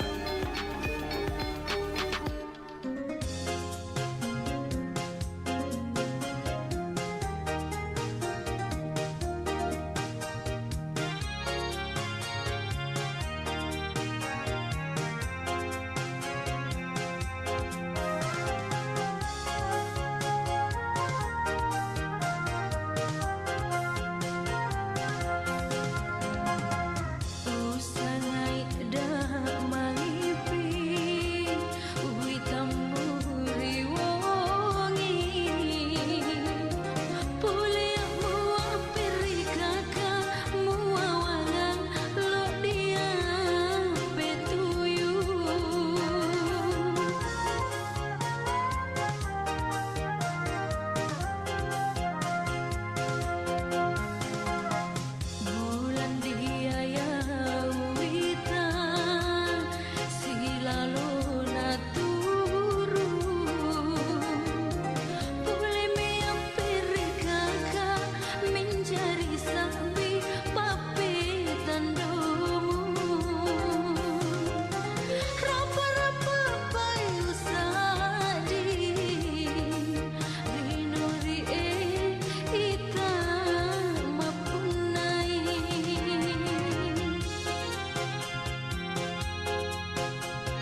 Semoga kita dalam keadaan sehat dan tetap semangat ya. Sekarang waktunya adik-adik tunjukin bakat bercerita kamu. Yuk ikutin lomba bercerita anak 2022 dengan tema Aku Bangga Padamu Pahlawan. Pendaftaran dimulai tanggal 12 sampai 28 Oktober 2022. Babak penyisihan tanggal 1 November dan final lokal tanggal 4 November 2022. Syarat pendaftaran, pelajar tingkat sekolah dasar kelas 3 hingga kelas 6. Video durasi penampilan 5-7 menit ya, menggunakan bahasa tutur. Dan membawakan cerita tentang kebanggaan pada pejuang dan pahlawan di daerah. Juara 1 akan mewakili RRI Makassar ke tingkat nasional loh. Untuk info lebih lanjut, kamu bisa datang langsung di RRI Makassar, Jalan Riburane nomor 3 Makassar, atau melalui WhatsApp di 0821 3333 9440. Ayo adik-adik, waktunya kamu bersinar dan jadi bintang di Lomba Bercerita Anak 2022.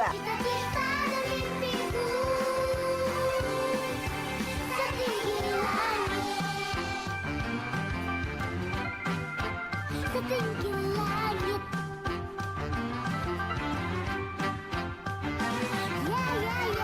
Ya.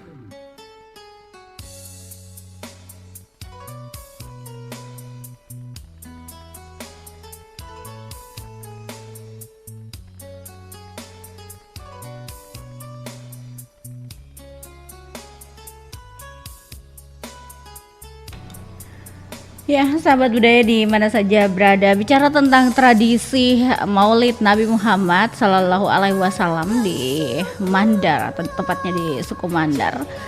Di sini juga hadir namanya Sayeng Patudu atau kuda menari, dan ini adalah salah satu tradisi suku Mandar di Provinsi Sulawesi Barat. Tradisi ini itu dilakukan setiap memasuki peringatan Maulid Nabi Muhammad Sallallahu Alaihi Wasallam. Dan perayaan Maulid Nabi ini jatuh setiap tanggal 12 Rabiul Awal pada penanggalan Hijriah. Tahun ini tepatnya 2022, Maulid Nabi Muhammad Sallallahu Alaihi Wasallam diperingati tepatnya hari Sabtu 8 Oktober 2022 lalu. Dan adapun maknanya adalah sebagai bentuk penghormatan kepada Rasulullah. Dan masyarakat Mandar sendiri, sahabat budaya, memperingati Maulid Nabi Muhammad Sallallahu Alaihi Wasallam dengan tradisi sejak turun temurun melalui arak-arakan Sayang Patudu atau kuda menari. Dikutip dari Antrovisip Unair AC.id, kesenian tudu mulai dikenal oleh masyarakat Mandar sejak abad ke-10. Sayang Patudu berarti kuda yang menari atau arak-arakan kuda, merupakan tarian yang dilakukan sebagai hadiah orang tua Mandar terhadap anak-anak Mandar yang sudah menghatamkan kitab suci Al-Quran.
Saya tonga-tongan,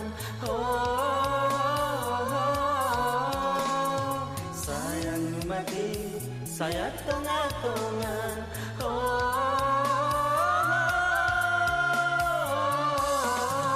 Io si matai usenga unsali. Io si matai munayo lipa mai. Io si matai kanawar salili. Io si matai renun nyawa.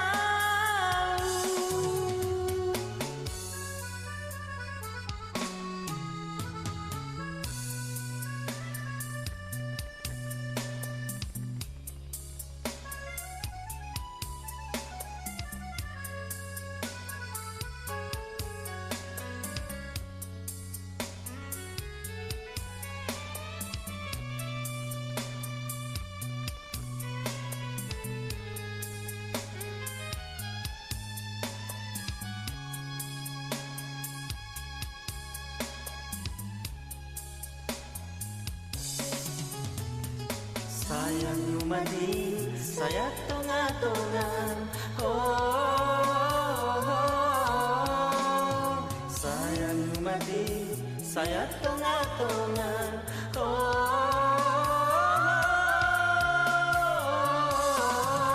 Io si matai usenga unsali. Io si matai munayo lipa mai.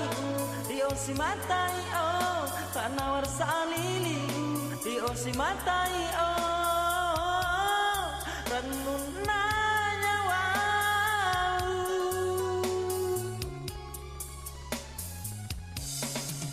Io si matai usenga unsali.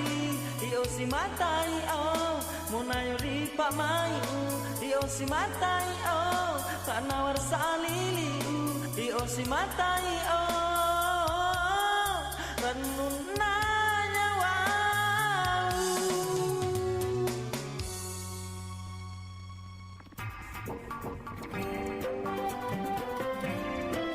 Nusantara Siang masih bersama Anda. Bintang Radio 2022 is back. Sekarang waktunya buat kamu tunjukin talenta kamu dalam bernyanyi. Syaratnya gampang banget loh. Harus berusia 16-25 tahun, ditunjukkan dengan melampirkan kartu identitas diri kamu. Untuk daftar lagu yang dilombakan adalah lagu pop Indonesia. Pendaftaran dimulai dari tanggal 10 sampai dengan 28 Oktober 2022. Tempat pendaftaran LPP RRI, Bagian Layanan Usaha, Jalan Riburane nomor 3, Makassar. Untuk info lebih lanjut, kamu juga bisa menghubungi 0811 410 968 Pro 2 Makassar atau di 0858 177 25870 Tika dan Enggi di 0878 347 27305. Tunggu apa lagi? Buruan daftar!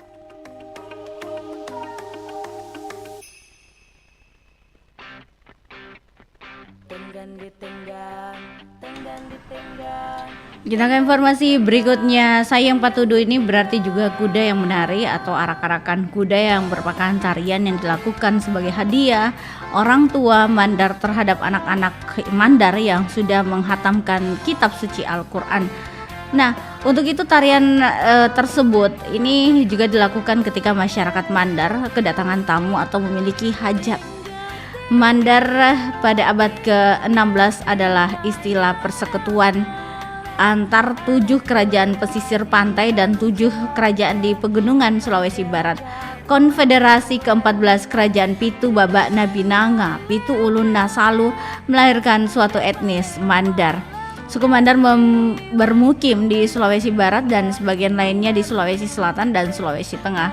Menurut catatan Head Landscape Balanipa, orang Mandar dideskripsikan sebagai orang dengan hati tinggi, sopan, mudah tersinggung, mudah cemburu, berkuasa, memegang teguh tradisi, menghargai tamu, pemberani, seringkali memilih titik strategis dalam peperangan.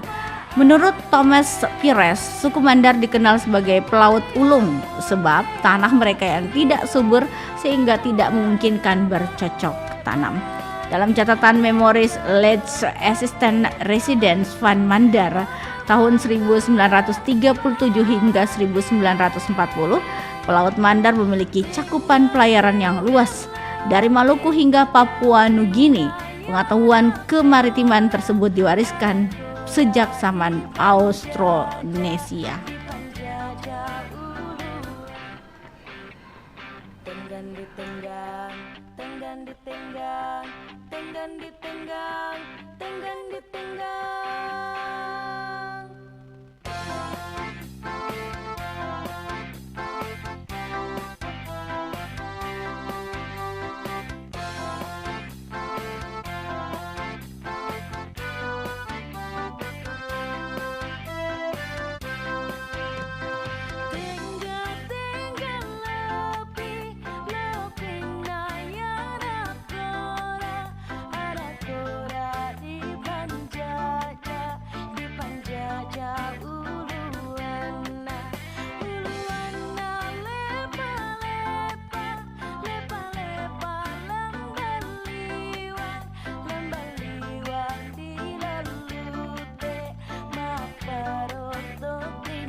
Papasang dai tunduk. Ia minne papasan tu barani. Papasan tu panrita. Papasan karain ni lontara rilekotala. Sileo angi memiri. Mata masa ricera eja. Ni roko ripasabe cura laba. Pasang uru-uruna. Teai mangkasara. Punna bokona loko. Silika jitojeng. Allai matea punatena takamana makaruana akbulo si batam paki antu reso tamat tapu nanampaniat tekne nama sunggu pusakan maka taluna punasalan sumbalan sarenu anakku ukrangi inroi rompin tujum palunnu solanna nasingar talasaknu apa enteng kaburat niang burak nena pasolena butta mangkasar maka apana ammu ko membara nunijo yotuma parenta tiak talo ko sifat juku kanjiloa anjorapang manna anakna nasapato ammu ko membara nunijo yotuma parenta ia lalo pilei asipa anronjangan nga alerapa napakahapak kak nikna punanya balangkoa narimpung anakna naluakan rebatur itotokna punanya jangan marahin tamangan.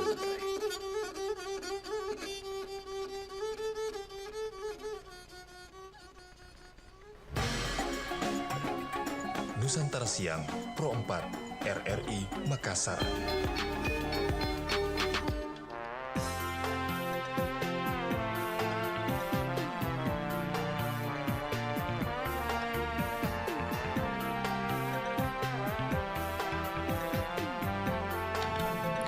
Ya, sahabat malam berikut di mana saja berada. Kita masih bersama di siang hari ini dan menurut Tom Spiras, suku Mandar dikenal sebagai pelaut ulung sebab ya tadi ya saya katakan bahwa tanam mereka itu tidak subur sehingga tidak memungkinkan bercocok tanam. Nah, untuk itu sahabat budaya di mana saja berada menemani kebersamaan kita di siang hari ini yang pastinya untuk Maulid Nabi yang diadakan oleh suku Mandar sendiri ini sangat berpengaruh terhadap nilai-nilai budaya yang ada di sana.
Kekayaan budaya Sulawesi Selatan dapat dilihat dari banyaknya rumah adat. Bukan hanya sekedar bangunan, rumah adat Sulawesi Selatan punya banyak makna dan filosofi. Balak adalah rumah adat suku Makassar, Sulawesi Selatan. Dahulu, rumah adat ini identik dengan rumah para bangsawan. Karakteristik bangunannya berbentuk panggung, dan dulunya rumah adat ini juga menggunakan atap yang terbuat dari bahan-bahan alam seperti rumbia atau nipah. Namun seiring perkembangan zaman, atap yang digunakan adalah seng atau genteng yang terbuat dari tanah liat.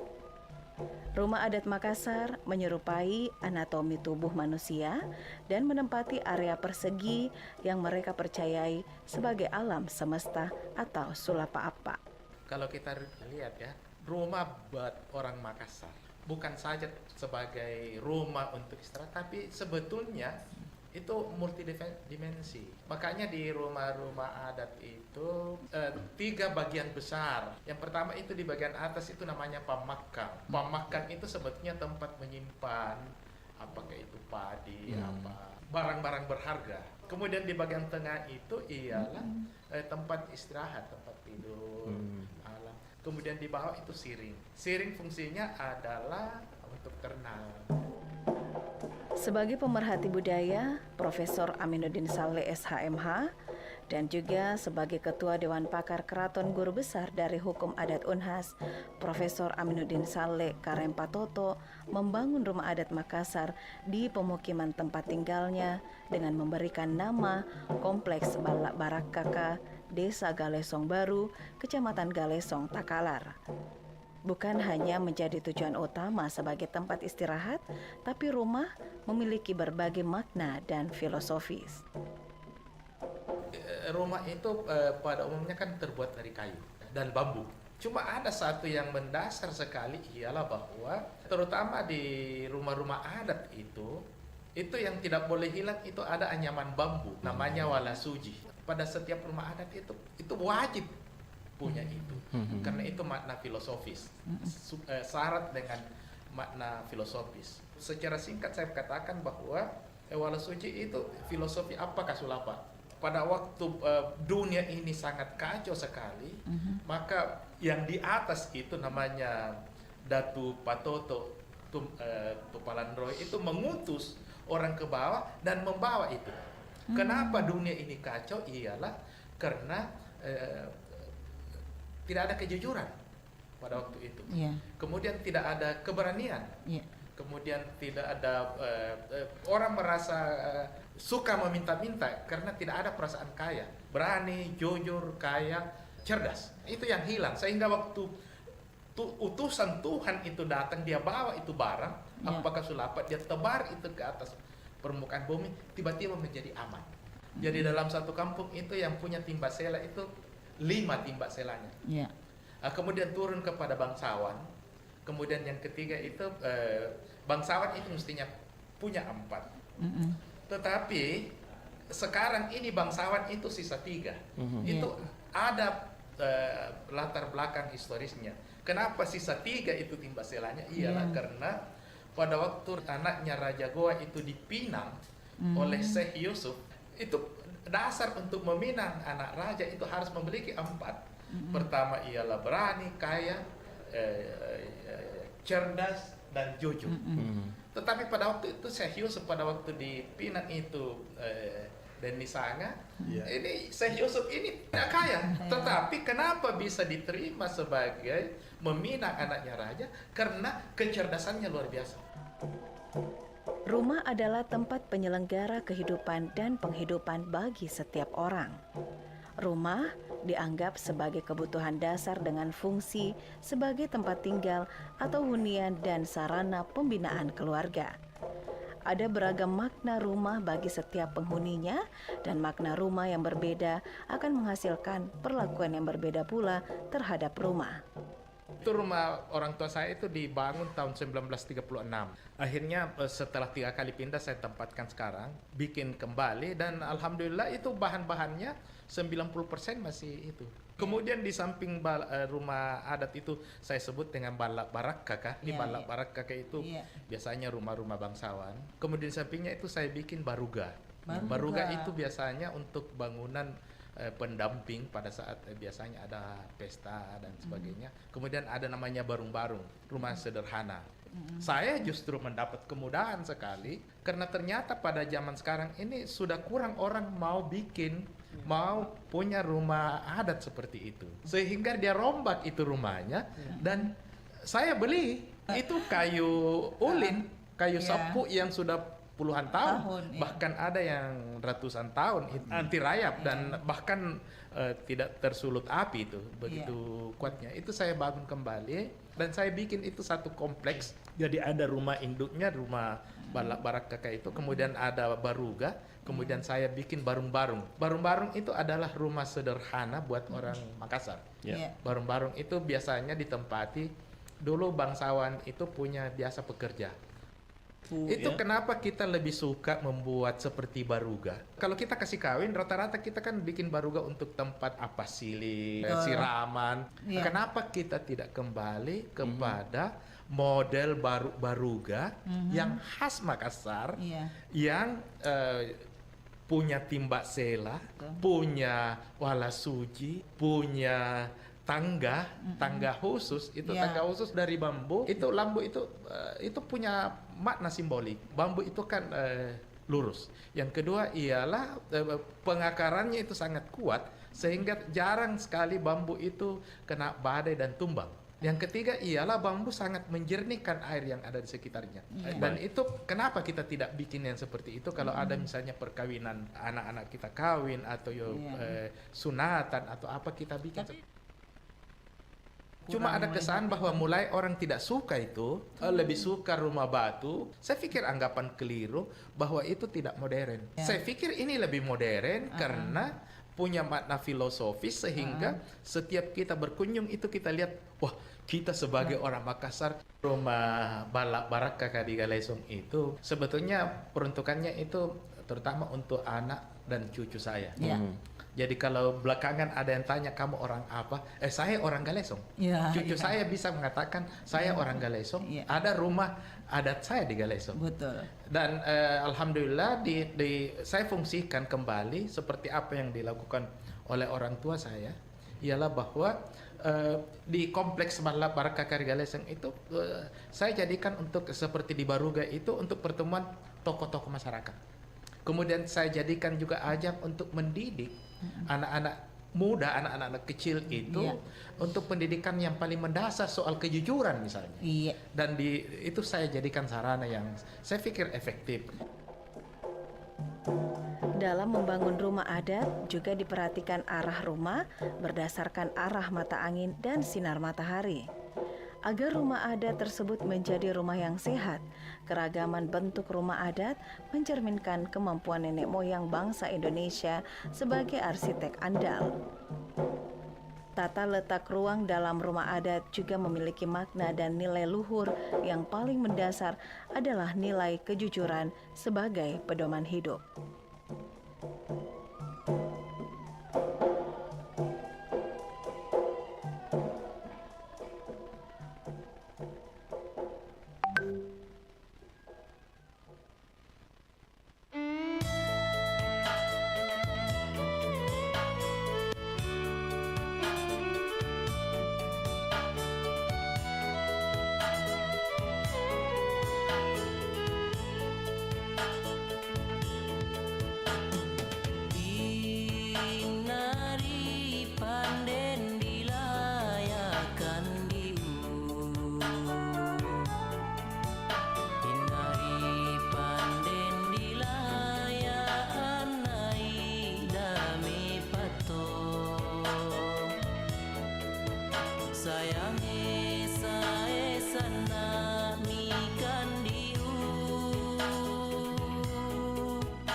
sayangi wakatai kandiru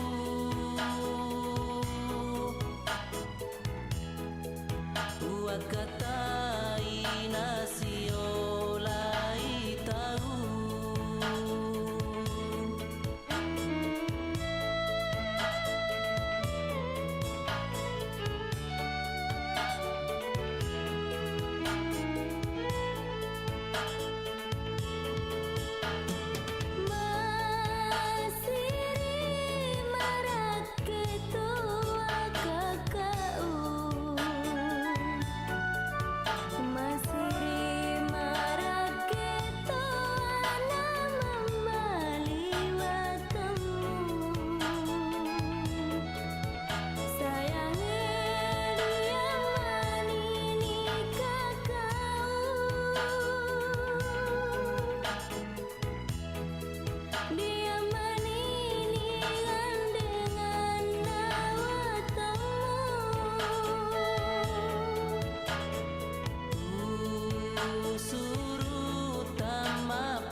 sayangi sawah batamu kandiru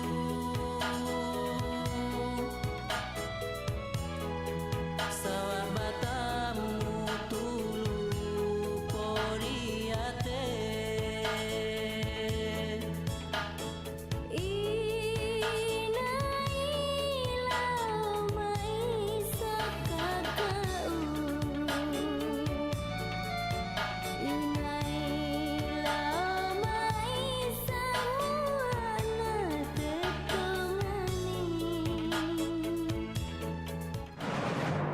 Info Pas Jam. Info Pas Jam.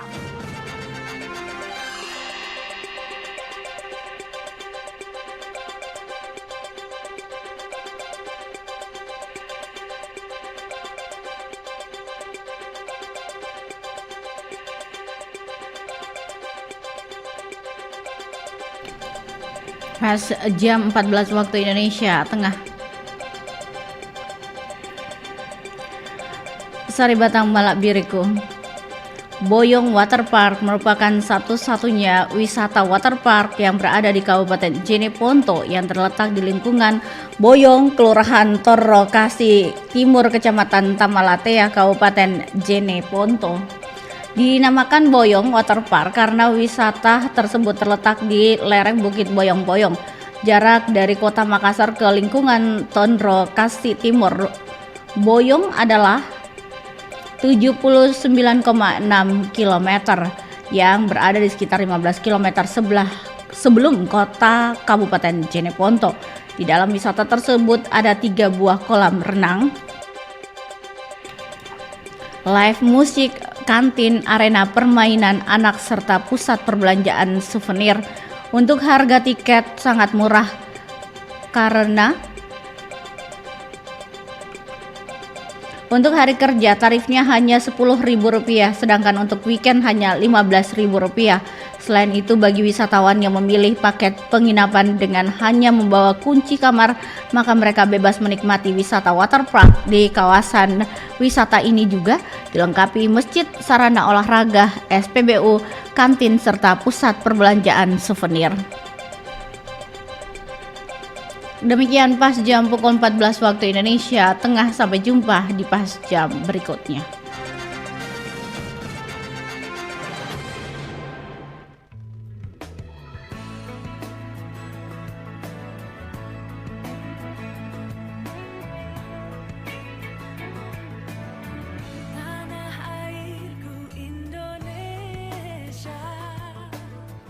Negeri elok amat ku cinta, tanah tumpah darahku yang mulia.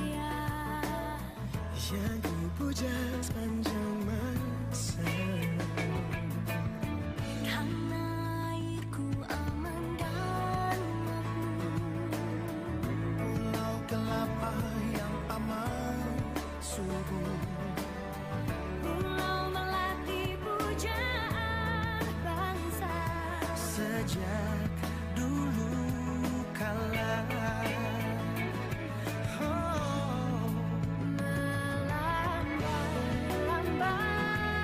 Aku bahagia di pantai, hidup saja terali peristiwa.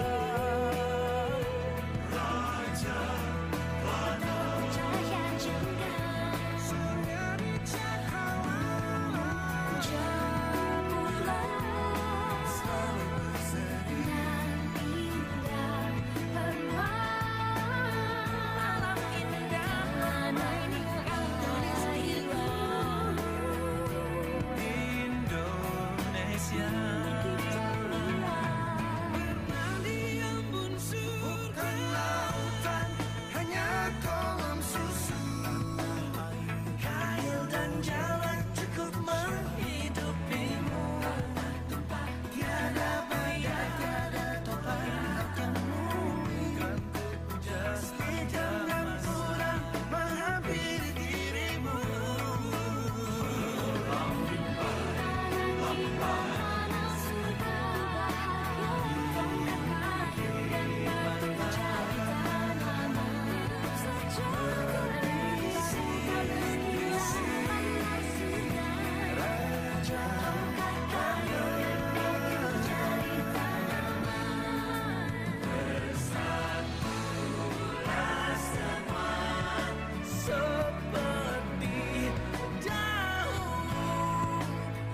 lihatlah ke muka keinginanmu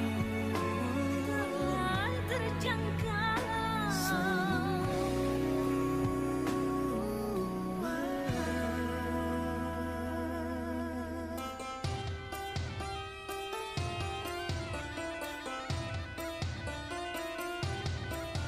Pro 4 RRI Makassar, Ensiklopedi Budaya Keindonesiaan.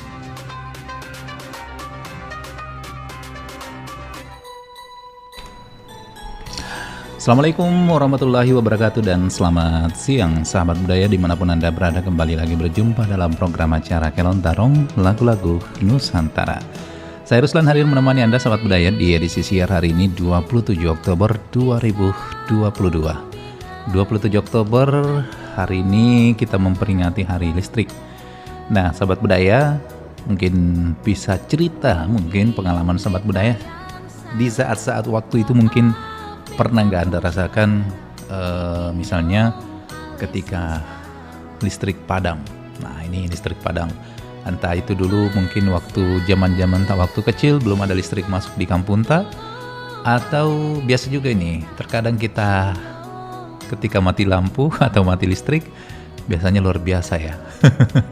luar biasa kesel tak kita terhadap PLN mungkin. Tapi PLN berusaha untuk senantiasa memberikan pelayanan yang terbaik, bahkan sampai sekarang kita bisa menikmati dengan adanya listrik sekarang ini ya.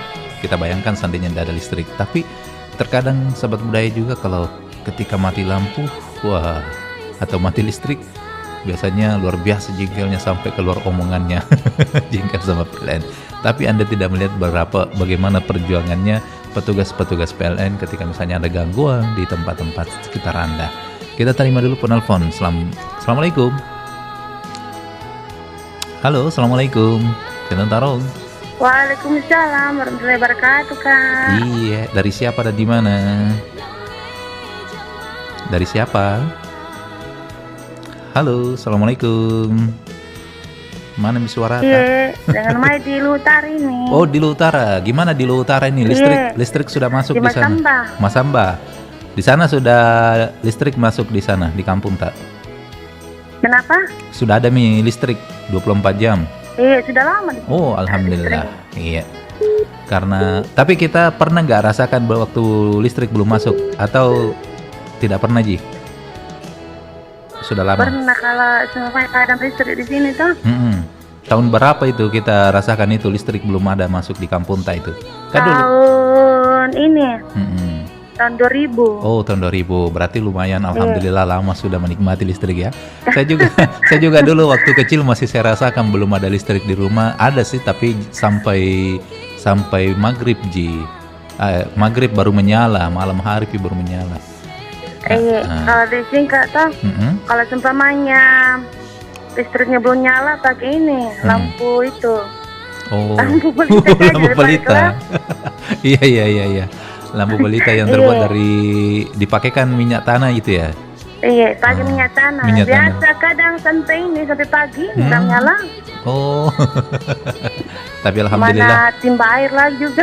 Tapi sekarang alhamdulillah tahun 2000 mulai sudah 24 jam. Iya, 2000. Oh, alhamdulillah. Iya. Nah, biasanya kalau terjadi listrik padam misalnya kalau sebentar tidak masalah, tapi biasa kan lama, ada yang 1 hari, 2 hari. Nah, kira-kira biasanya gimana perasaan? Jengkel pastinya. Kenapa Kak? Biasanya kalau mati listrik, misalnya 1 hari, biasanya pasti kesel gitu. Tapi itu misalnya kalau ada gangguan, tentu petugas PLN ini luar biasa perjuangannya ya untuk kasih menyala kembali listrik. Ini dihubungi. Dihubungi. Kalau seumpamanya listriknya padam, biar lambat dia datang. Tapi sekarang bagaimana kita rasakan pelayanannya PLN? Luar biasa, Minto? Tidak pernah jarang mati-mati lampu atau apa? Oke. Baik, mendengar lagu apa ini? Nyaman kan, kayak dulu. Makanya banyak-banyak bersyukur ketika padam lampu. Biasanya kita langsung salahkan PLN. Nggak bisa. Iya, mau cas HP nggak bisa. Biasanya kan orang baru. Dengar ini radio nggak bisa, nggak bisa lah. Oke. Mau dengar lagu apa ini? Lagunya? Ada boleh lagu Bugis. Nusantara. Pokoknya lagu-lagu iya di luar negeri. Ini aja lagunya. Lagu Minang. Lagunya Respati. Apa judulnya itu? Menunggu janji. Oke, kita lagunya dulu lagu-lagu luar negerinya Sulawesi Selatan dulu. Sulawesi Selatan. Maksudnya di luar negerinya Sulawesi Selatan. Jadi lagu Nusantara. Lagu Nusantara tetapi di luar Sulawesi Selatan. Kalau malam baru full 2 Sulawesi Selatan. Kalau malam nih? Iya, kalau malam itu full lagu Sulawesi Selatan semua. Lagu Ambon. Ambon judulnya? Kakak Pulang. Oke, Kakak Pulang. Nanti saya. Ini Kak Ruslam kah? Betul. Ini. Makasih Kak Ruslam ya. Iya, makasih selalu. Sukses selalu. Salam sementara. Oke. Assalamualaikum warahmatullahi wabarakatuh. Waalaikumsalam warahmatullahi wabarakatuh. Terima kasih ya. Tahun 2000 di kampungnya Mas Samba ini tadi ya, pendengar kita sudah menikmati yang namanya listrik masuk desa. Oke, jadi mungkin ada sahabat budaya mungkin yang sementara monitor ini karena memang masih ada beberapa ya daerah sahabat budaya yang mungkin belum menikmati sepenuhnya menikmati listrik begitu. Jadi mungkin bisa bergabung, siapa tahu ada masukan, wah daerah saya ini belum masuk listrik. Kita coba menghubungi kembali. Assalamualaikum. Waalaikumsalam warahmatullahi wabarakatuh, Mbak. Waalaikumsalam. Dari siapa ini? Wahyu di Goa. Pak Wahyu di Goa. Termasuk Pak Wahyu ini pernah juga merasakan lampu belum masuk listrik ini? Belum ya? Tidak pernah Ji ya. Oh, tidak pernah Ji karena di kota terus Jekidi. Tidak pernah Ji. Kalau masalah urusan lampu, urusan listrik tidak pernah Ji. Taruhlah paling misalnya kita tidak pernah merasakan. Kalau misalnya pernah mati lampu 1 hari, misalnya pemadaman listrik bergilir, apa yang kita rasakan? Kalau untuk lampu nyala sih tidak ada masalah. Ya lampu mati ya. Ya, listrik. Tapi yang jadi masalah karena sekarang ke semua serba listrik. Ya, serba listrik. Mulai urusan mandi pakai listrik. Apalagi paling penting adalah untuk jaringan. Biasanya kalau mati lampu, apalagi saya itu mau pakai wifi. Ya, oh. Jika kalau misalkan mati lampu nih, kalau untuk di luar mati lampu tidak pusing jadi garis biasa jadi gelap-gelapan. Cuma sekarang kan saya berpatokan berpatokan sama listrik untuk mandi, untuk jaringan, untuk cas HP. Semua pakai listrik. Tapi kalau saya pribadi, Mbak, waktu pertama kali saya tempati saya punya rumah ini 2 tahun saya tidak punya listrik. Oh, jadi pernah juga merasakan mati listrik di rumah karena belum punya kilometer begitu ya? Belum punya masih kilometer itu waktu karena saya sedikit ketipu sama keluarga sendiri, katanya dia mau urus baru Tidak urus ke. Selama 2 tahun menunggu tidak urus ke. Iya. Ya dulu kan susah dapat kilometer. Pertama sekarang kan pakai pakai apa namanya pakai token. Iya. Tapi alhamdulillah saya masih masih pasca bayar saya. Iya. Jadi pernah merasakan 2 tahun kita pakai listrik. Jadi kalau pagi-pagi itu kita punya hitam, kita punya nasi karena lampunya tahun dipakai. Iya. Tapi banyak ada listrik di situ. Cuma pada saat itu ya karena rumah baru kan. Iya. Iya, enggak sama sekarang orang bangun rumah gampang langsung menyala, belum ditinggalin menyala listriknya. Iya, tahu dulu. Tapi kalau dulu biasa 2 tahun, 3 tahun di tempat rumah belum ada lampunya. Paling numpang sama tetangga, baru tetanggaku saya di sebelah kiri kanan gigi litong, datang kasih si anunya. Iya, datang bila mau bantu-bantu dikasih anu. Iya. Pada saat itu kan tetangga baru barangkali itu belum kenal itu toh. Iya, jadi saya pernah merasakan 2 tahun tidak ada listrik, tapi bukan karena listrik tidak masuk, beda kontesnya kan? Iya, beda kontesnya. Iya, beda kontesnya. Kalau saya memang listriknya ada, tapi pada saat itu pemasangannya yang masih katanya kilometer tidak ada lah, apa sampai banyak lah. Begitu. Oke. Jadi sekarang bukan cuma 1 lampu, kalau gelap-gelapan biasa Jimbo. Cuma itu je. Iya. Cas HP, jaringan, urusan mandi. Sekarang kalau mandi kan pakai listrik karena pakai mesin. Oh, enggak pakai air. Pakai air pump ya. Oh, saya kira mandinya pakai listrik, bilang bahaya itu. Pakai air pump, tetapi udah dibantu mesin. Oh, iya. Kasihan kalau kita yang pakai mesin semua dan tidak kebagian sih. Iya. Seperti itu. Saya kira mandinya pakai listrik. Pokoknya dulu kan itu lampu untuk urusan nyala saja, untuk penerangan saja. Ya, sekarang serba kebutuhan, Midi. Kalau sekarang semua serba kebutuhan, apalagi yang punya sepeda listrik tambah setengah lagi. Wah, luar biasa. Apalagi nanti kalau beralih mungkin semua ke kendaraan listrik ini, Di. Ya, itulah. Memang. Ya makanya mari kita jaga listrik kita. Iya, kita hebat listrik. Oke deh. Terima kasih. Lagunya apa ini? Kita cipta lagu barangkali itu lagu Papua, kita mau tahu sama pilihkan ya. Oke, judulnya apa lagi itu, Di? Oh, Nona Manis. Nona Sulawesi. Iya, itu mau kita tahu, kita kasih kesaran tuh. Oke, ditunggu lagu tak? Sampai jumpa di Bulukumba lagi. Oh, siap. Mudah-mudahan ada lagi kesempatan ke sana. Ya, mudah-mudahan ada event. Tunggu dulu penumpang. Oke, makasih. Ya, ensiklopedia budaya. Assalamualaikum. Waalaikumsalam warahmatullahi wabarakatuh. Tunggu 2 kesempatan, momentum waktu, kesempatan dan juga penumpang, kata Pak Wahyu. Oke, sampai jumpa di Bulukumba Pak Wahyu. Mudah-mudahan kita ada waktu lagi, kita jalan-jalan. Saya kasih dulu lagu ini. Ini tadi Tunggu Kakak Datang ya. Kalau nggak salah tadi di request yang dari mana tadi nih, dari Mas Samba. Mudah-mudahan ini lagu yang dimaksud.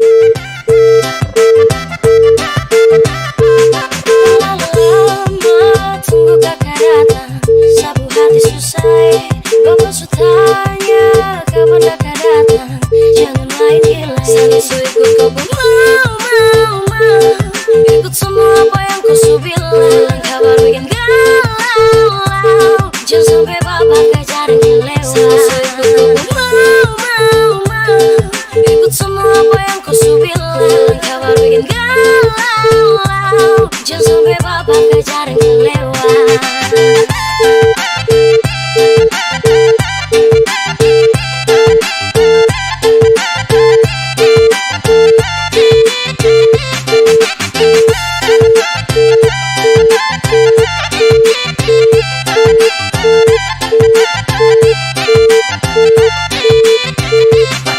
Bapak bilang datang lamar cepat, kalau tidak sah diembat. Bapak su tunggu kelewang di tengah, siap melekat. Aduh kakak nih baru sama rantau, Om Titi belis mahal, sama langsung mau pulang. Tenang sabar, masih kumpul uang beliso. Tenang sabar dulu kak, kasih saya pas sedikit saja. Kakak ini bukan sapu mau cari cepat atau lambat lamar su. Aduh kakak ini benar bukan sapu mau, jangan sampai bapak pecat jadi anak mau. Selalu ikut kau mau. Ikut semua apa yang kau su bilang, kabar bikin galau.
bukan sapu mau. Cari cepat atau lambat lamar su.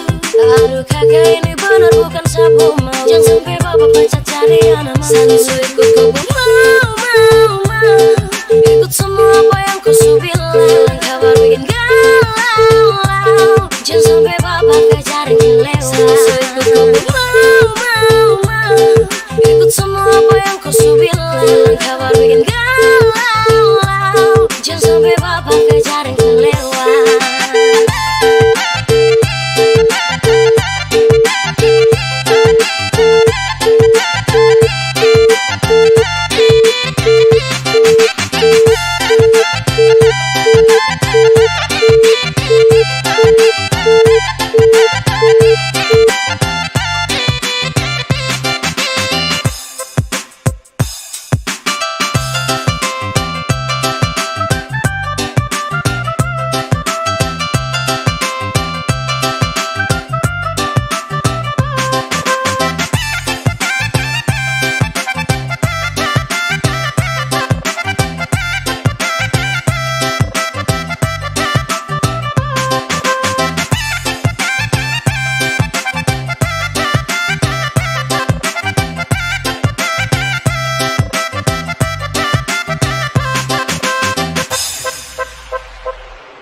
RRI Fun Bike 2022. Ayo bersepeda bersama RRI Makassar. Catat tanggalnya ya. Minggu 13 November 2022. Pendaftaran dibuka mulai 10 Oktober 2022. Biaya pendaftaran cuma Rp25.000. Berbagai hadiah menarik menanti kamu. Untuk info lebih lanjut, kamu bisa menghubungi di 0815 692597 atau Rahmat di 0813 554 91494. Kamu juga bisa datang dan daftarkan diri kamu langsung ke LPU RRI Makassar, Jalan Riburane nomor 3 Makassar. Tunggu apa lagi? Daftarkan diri kamu sekarang juga. Ayo bersepeda bersama RRI Makassar.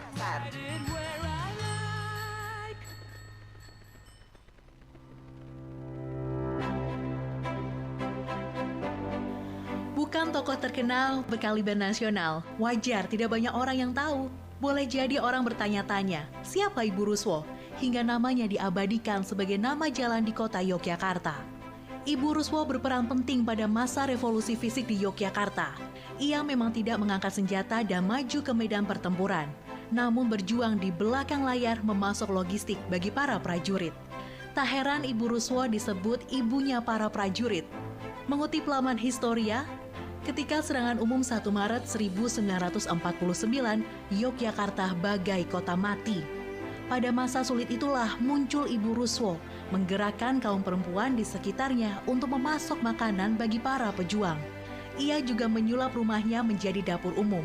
Terima kasih Ibu Ruswo, dalam senyap engkau berjuang.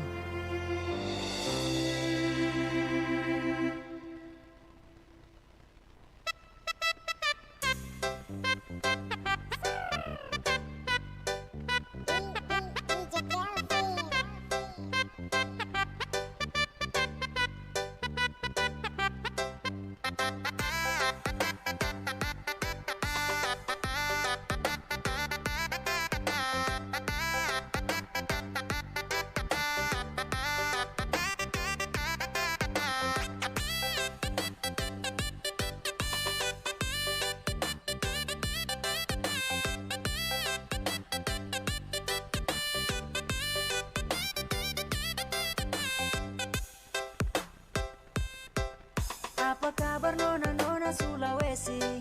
Dari Maluku kakak yang mau titip salam. Tabe-tabe kakak mau minta permisi, cuman mau bilang Dompung manis tada lawang.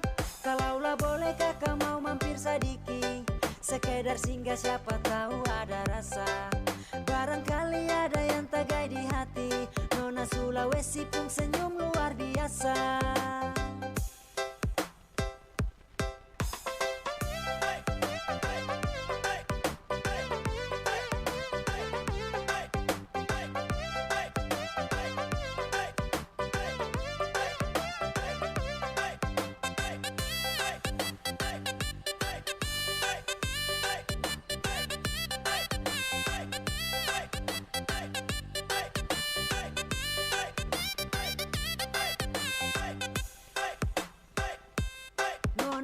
Sulawesi kalau senyum manis sekali. Tidak bosan lihat dorang walaupun berkali-kali. Dorang pun manis, paling manis, kasih kalah teh celup. Kalau senyum pabrik gula satu Indo bisa tutup. Masih ku pantau dari jauh, dalam hati ada mau. Siapa tahu kakak Nyong bisa bawa pulang kau. Nona-nona Sulawesi, kakak minta permisi.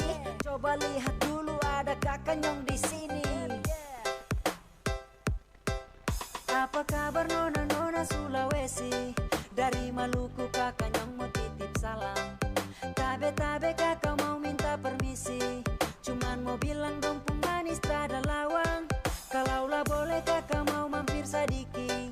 Sekedar singgah siapa tahu ada rasa. Barangkali ada yang tagai di hati. Nona Sulawesi pun senyum luar biasa.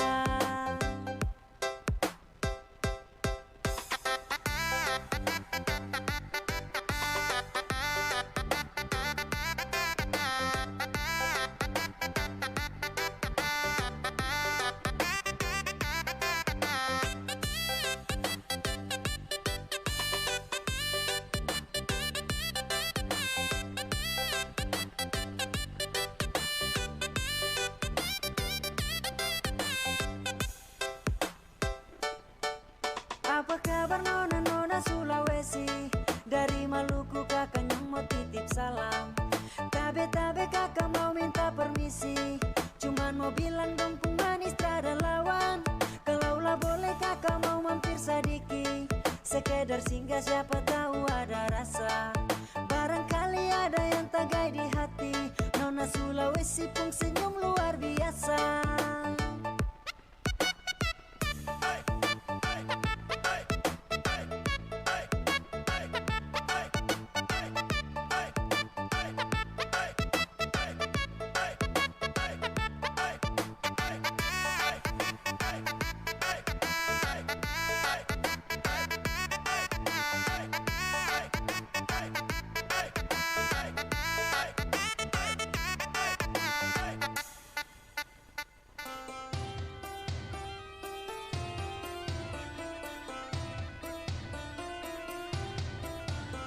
Pro 4 RRI Makassar, Ensiklopedi Budaya Keindonesiaan.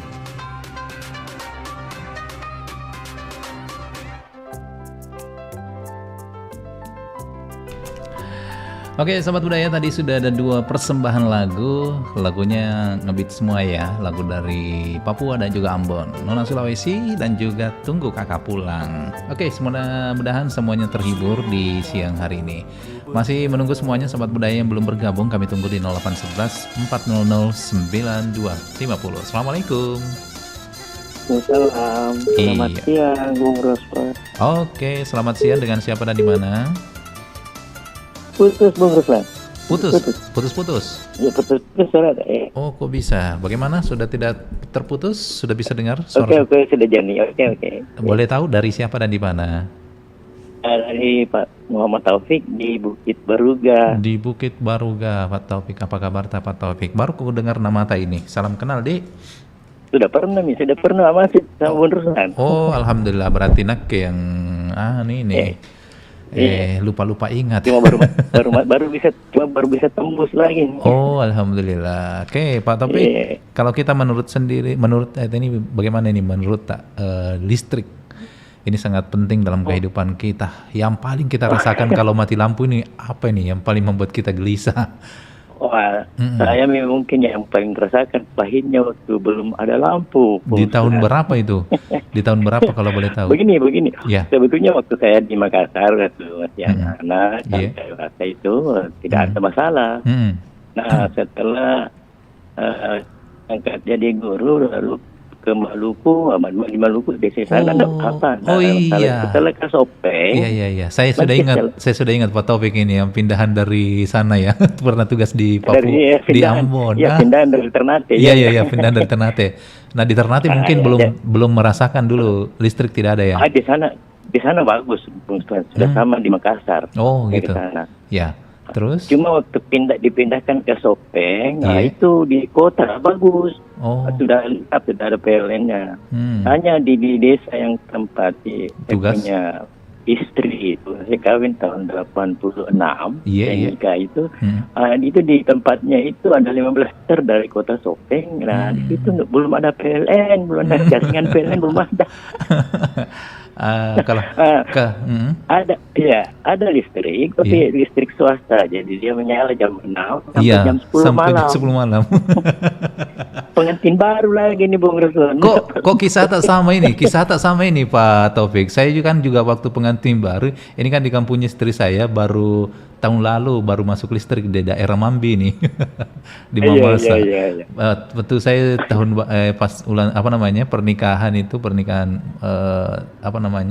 baru menikah, pengantin baru juga di sana mati lampu, listrik PLN, listrik kincir angin kita pakai, jadi jam 10 malam sudah mati lampu. Kalau saya dulu listrik swasta mesin diesel. Iya.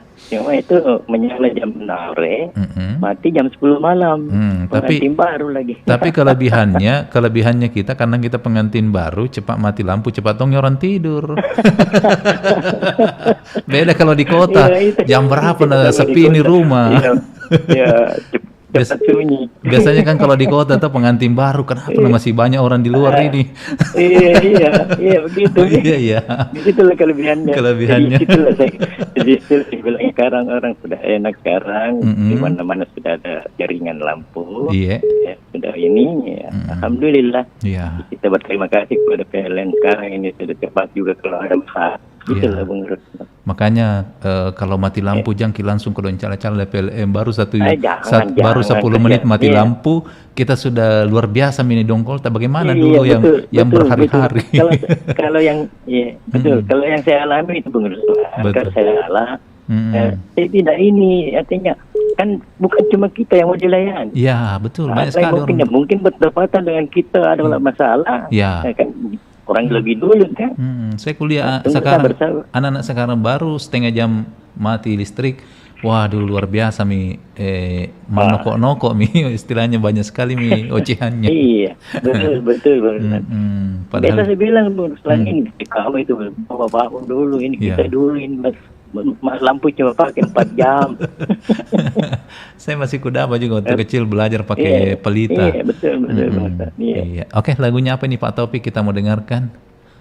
Saya mau minta lagu Ambon, Bung Ruslan. Ambon, judulnya apa itu?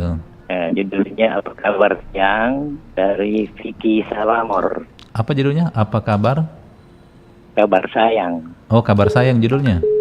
Iya, apa kabar sayang? Oh, apa kabar sayang? Oh. Iya, apa kabar sayang? Baik-baik Ji sayang.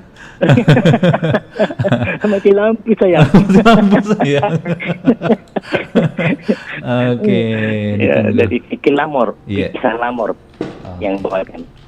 Vicky Salamor. Oke, saya carikan.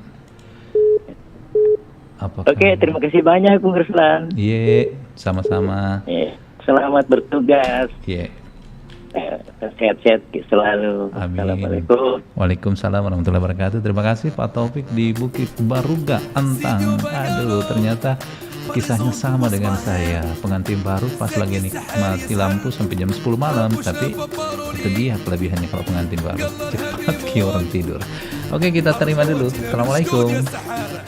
Waalaikumsalam warahmatullahi wabarakatuh. Kasih lengkap tahu. Assalamualaikum. Waalaikumsalam warahmatullahi wabarakatuh. Mantap. Desewang ini pasti. Buat ini. Apa kabar ta ini? Baik, sehat walafiat Allah Subhanahu wa taala. Alhamdulillah. Tapi Pak Sewan dulu tidak pernah merasakan yang namanya tidak ada listrik, atau pernah juga sama dengan saya waktu kecil. Oh, kalau di kampung iya ada. Oh, di kampung. Di mana kampung tadi dulu itu? Jeneponto, Taman Roya. Oh, sekarang Jeneponto tidak mati lampu nih. Ada di sana. Iya, sudah. Ada di sana pembangkit listriknya. Ada pembangkit listrik tenaga bayunya. Ada. Oke. Tahun berapa itu kalau boleh cerita dulu? Sedikit ini mengenai waktu zaman-zaman tak dulu perjuangannya waktu belum ada listrik di kampung Taini Besewang. Di tahun-tahun 80-an. Oh, tahun 80-an. Jadi dulu itu memang tidak pernah ada listrik. Jadi semuanya biar malam begitu tidak ada listrik menyala, listrik swasta. Ada istilahnya kalau di kota. Ya. Ada. Tapi di kecamatannya itu yang belum ada. Ya, di kecamatan belum ada. Jadi ini nanti lewat dari tahun 80-an itu baru ada nih. Berarti dulu waktu mau mandi pakai air ditimba dari sumur. Karena belum ada mesin air toh, karena belum ada listrik. Di sungai mandi. Oh, sungai. Oke. Jadi memang alhamdulillah sekarang kita sudah nikmati yang namanya. Alhamdulillah sudah baik. Sekarang kita sudah berlebihan listrik. Berlebihan makanya kalau begitu jangan juga terlalu mubazir begitu ya, membuang listrik. Kalau siang lampu yang tidak berfungsi dimatikan di kamar. Iya, karena kita sendiri yang rugi, kita bayar gitu. Apalagi sekarang wah.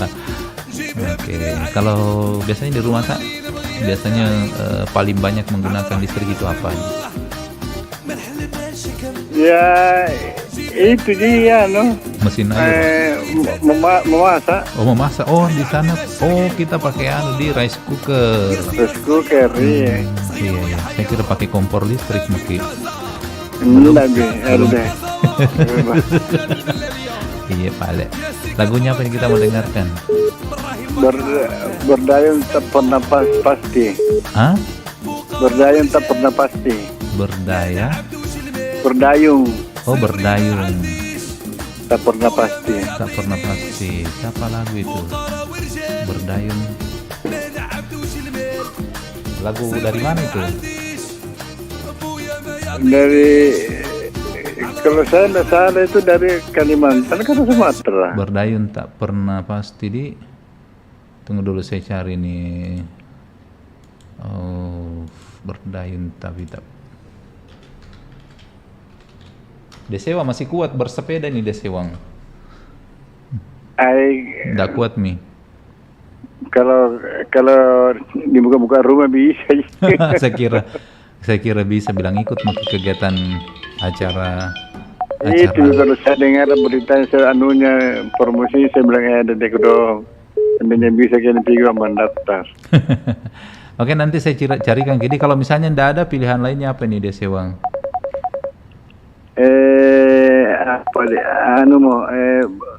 Inang. Oh iya. Inang. Oke.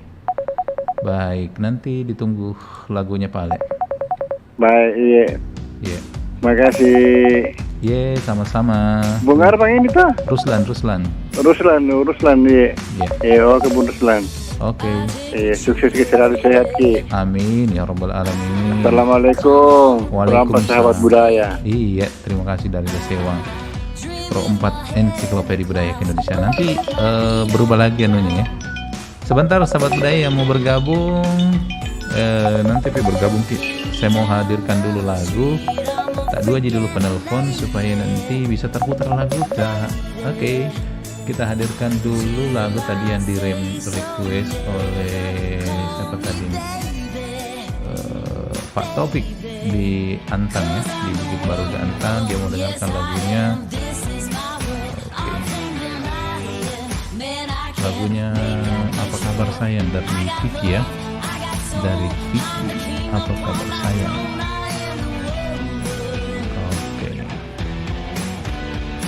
Tunggu dulu ini proses lagunya, masih sementara proses ya.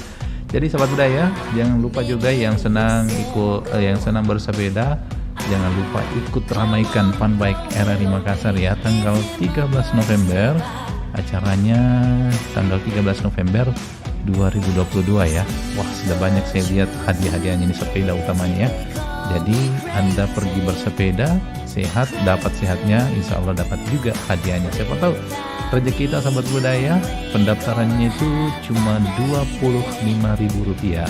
Jadi kalau mau Ki datang, silakan langsung Ki mendaftar di RRI Makassar, atau nanti ada kontak personnya ya, bisa kita dengarkan. Baik, sahabat budaya, kita akan segera menghadirkan lagu dari Pak Taufik tadi, lagunya Apa Kabar Sayang.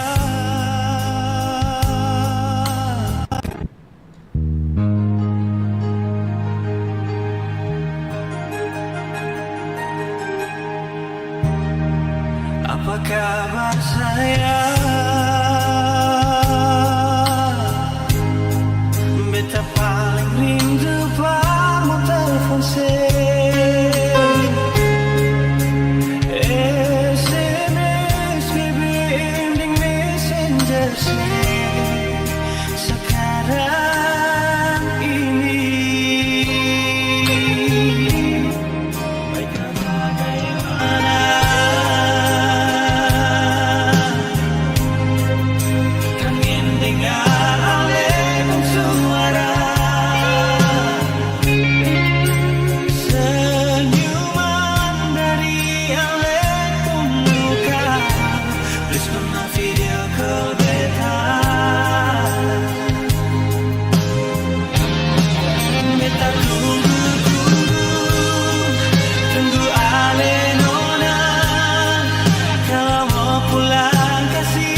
kita masih di sini.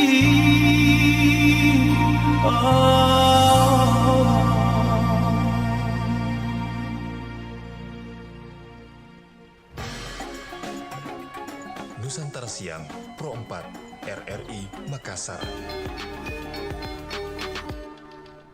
Ini Budi, ini Budi, ini Ibu Budi, ini Ibu Budi, ini Bapak Budi. Siapa sangka, ini Ibu Budi seakan menjadi legenda bagi seluruh murid sekolah dasar di Indonesia. Rangkaian kata mudah dan sederhana.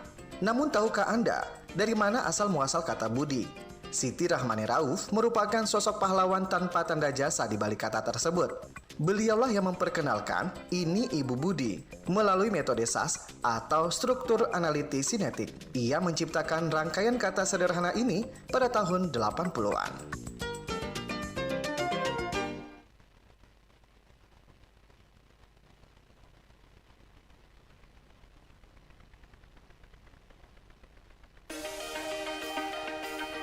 Bintang Radio 2022 is back. Sekarang waktunya buat kamu tunjukin talenta kamu dalam bernyanyi. Syaratnya gampang banget loh. Harus berusia 16 sampai 25 tahun, ditunjukkan dengan melampirkan kartu identitas diri kamu. Untuk daftar lagu yang dilombakan adalah lagu pop Indonesia. Pendaftaran dimulai dari tanggal 10 sampai dengan 28 Oktober 2022. Tempat pendaftaran LPP RRI, Bagian Layanan Usaha, Jalan Riburane nomor 3, Makassar. Untuk info lebih lanjut, kamu juga bisa menghubungi 0811 410 968 Pro 2 Makassar atau di 0858 177 25870 Tika dan Enggi di 0878 347 27305. Tunggu apa lagi? Buruan daftar!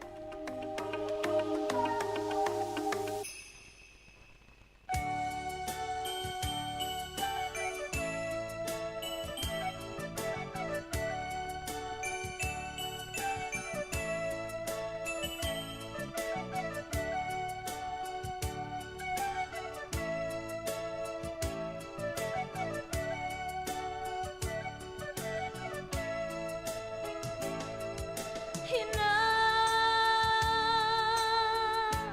boa sama tangi sononmu sudesida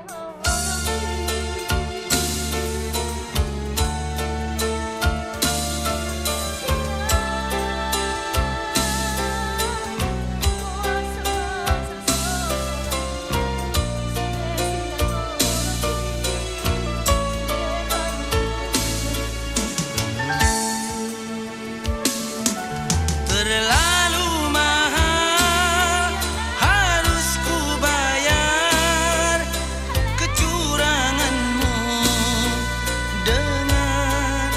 dengan air mata,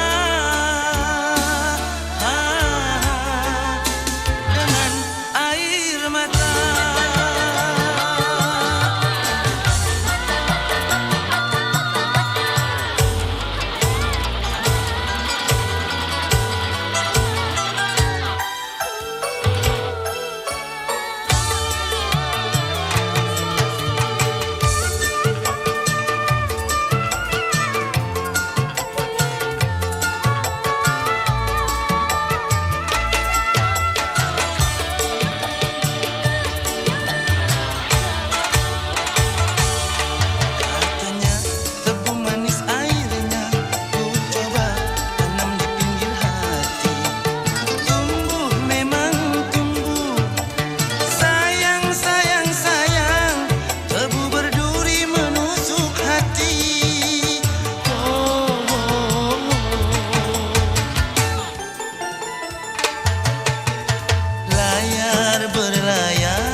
Baik sahabat budaya dimanapun Anda berada, sebelum kita lanjut kebersamaan kita di acara Kelontarong Lagu-Lagu Nusantara, kita akan mengikuti laporan pandangan mata dari rekan kami Hairudin Murahim mengenai Ketua Tim Penggerak PKK dan Ketua Perbasi Makassar Indira Yusuf Ismail mengunjungi Pondokan Kontingen Makassar, Porprov Sinjai dan Bulukumba. Silakan rekan Hairudin.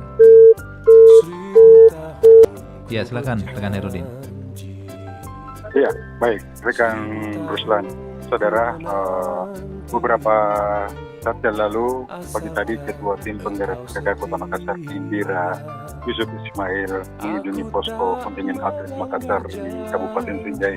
Dan hari ini setelah mengunjungi Pondokan Atlet Makassar di Kabupaten Sinjai, bertolak ke Kabupaten Bulukumba untuk juga melihat kondisi pondokan di Kabupaten Bulukumba. Dan kunjungan Indira Yusuf Ismail ini ke daerah berjuluk Pandrita kita ini untuk melihat langsung kondisi pondokan dan posko utama kontingen Kota Makassar yang mengikuti Porprov ke-17 Sulawesi Selatan 2022 hari ini yang sedang saat ini berlangsung. Pada kesempatan itu Ketua Tim Penggerak PKK Indira Yusuf melakukan dialog bersama para pelatih, atlet juga untuk memberikan motivasi agar atlet Makassar terus bersemangat dalam berkompetisi.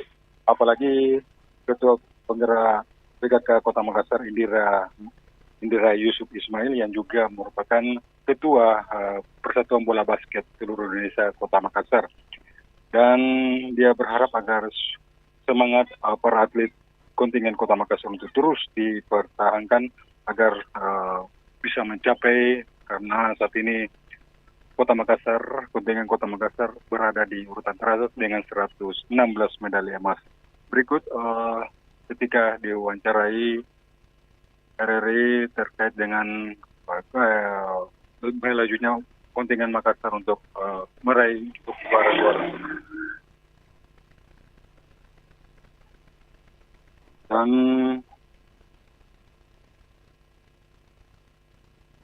tetap harus latihan, tetap harus tidak kita plot langsung menang, ya namanya pertandingan. Tetap harus kerja keras, tetap harus latihan yang kencang, dan target kita adalah Makassar juara. Itulah tadi penuturan Ketua Tim Penggerak PKK yang juga merupakan Ketua Perbasi Kota Makassar Indira Yusuf Ismail. Dia berharap agar kontingen Kota Makassar terus latihan dan menjaga kekompakan. Demikian dari Kabupaten Sinjai, Hairudin Murahim melaporkan.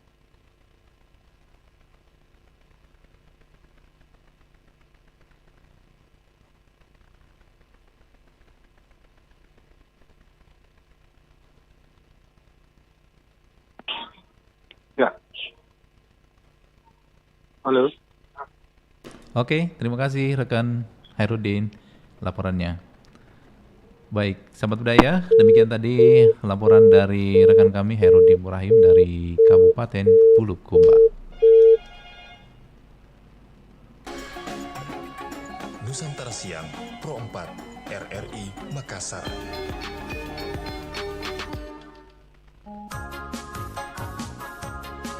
Oke sahabat budaya, kita lanjut lagi kebersamaan kita di acara Kelontarong. Silakan yang masih ingin bergabung, kami masih tunggu di 0811 400 9250. Nampaknya tadi sudah ada yang terus menelpon ini, mencoba menelpon, tapi karena ada laporan penting yang harus Anda dengarkan sahabat budaya mengenai kunjungan daripada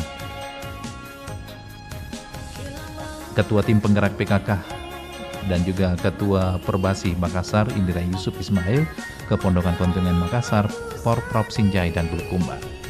Kita terima kembali penelpon. Halo, assalamualaikum.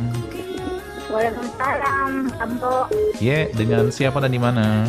Dari Mulyati di Ciumbu. Ibu Mulyati, apa kabar Ibu Mulyati? Kabar baik. Iya, nah Ibu Mulyati sendiri pernah nggak merasakan dulu tidak ada listrik? Kira-kira di tahun berapa? Dan bagaimana perasaan saat itu? Tidak pernah lagi tidak ada listrik. Pernah jadi ada terus karena di kota Iya, kalau sudah ada memang listrik baru saya lahir. Kenapa ada memang listrik lahir Ki? Iya, ada memang. Berarti umurnya listrik lebih tua dari kita. Iya. Kalau saya lebih tua Kak daripada listrik karena belum Pak lahir mah tidak ada listrik di kampung. Ya memang kok di kampung. Oh. Nggak sama kok di sini. Kalau di sini dia lebih tua listrik daripada kita. Tapi pernah nggak merasakan mati listrik begitu? Kalau mati lampu sering. Oh, sering. Iya. Oh, oke. Tapi tidak pernah jiki manoko-noko, artinya tidak. Manoko-noko karena panas. Panas dia. Panas. Karena kita tidak pernah merasakan dulu tidak ada listrik, jadi selalu ki manoko-noko. Iya. Kalau kita dulu panas baru gelap. Gelap deh. Kalau kita dulu sudah rasakan dari kecil, jadi kalau mati lampu 1 jam tidak masalah Ji. Iya. Oke, tapi ada orang masalah kok dong karena banyak usaha biasanya tidak bisa jalan kalau tidak ada listrik. Iya. Contohnya mungkin penjual depot air begitu kalau tidak nyala listrik ya hilang pelanggan sedikit. Iya. Oke, kalau kita mau dengar lagu apa nih Bu Mulyati? Dari mana ada Wambo? Judulnya Rahmawati. Iya, judulnya Rahmawati. Iya. Oh, Rahmawati kok judulnya? Rahmawati. Kenapa sama namanya mamanya di rumah ini? Nama cewek. Oh, Rahmawati Manado. Iya, Manado. Iya, kita mau versinya yang mana ini? Yang goyang-goyang, yang joget? Yang joget saja. Oh, yang joget Rahmawati. Iya. Oke. Oke, ditunggu lagu Stevia. Iya. Pemanis. Makasih Ambo. Iya, sama-sama. Semoga sehat selalu. Assalamualaikum. Waalaikumsalam warahmatullahi wabarakatuh. Terima kasih dari Ibu Mulyati di Tinumbu. Di depannya pelabuhan kalau nggak salah ya. Oke, selanjutnya sahabat budaya di 0811 400 9250. Oke, nanti tadi ada pendengar yang mau minta lagu Manado, judulnya Rahmawati. Pasti ketawa nanti. Saya kaget, baru untungnya laki-laki, bukan laki-laki yang minta, perempuan Ji. Ibu Mulyati. Assalamualaikum. Assalamualaikum. Kelontarong. Dari siapa dan di mana? Adi di Palopo. Di Palopo lagi mau hujan ini, sudah gerimis. Sudah gerimis. Kalau di Malangke kiri? Bukan, jalan ke Poros Toraja. Oh, iya.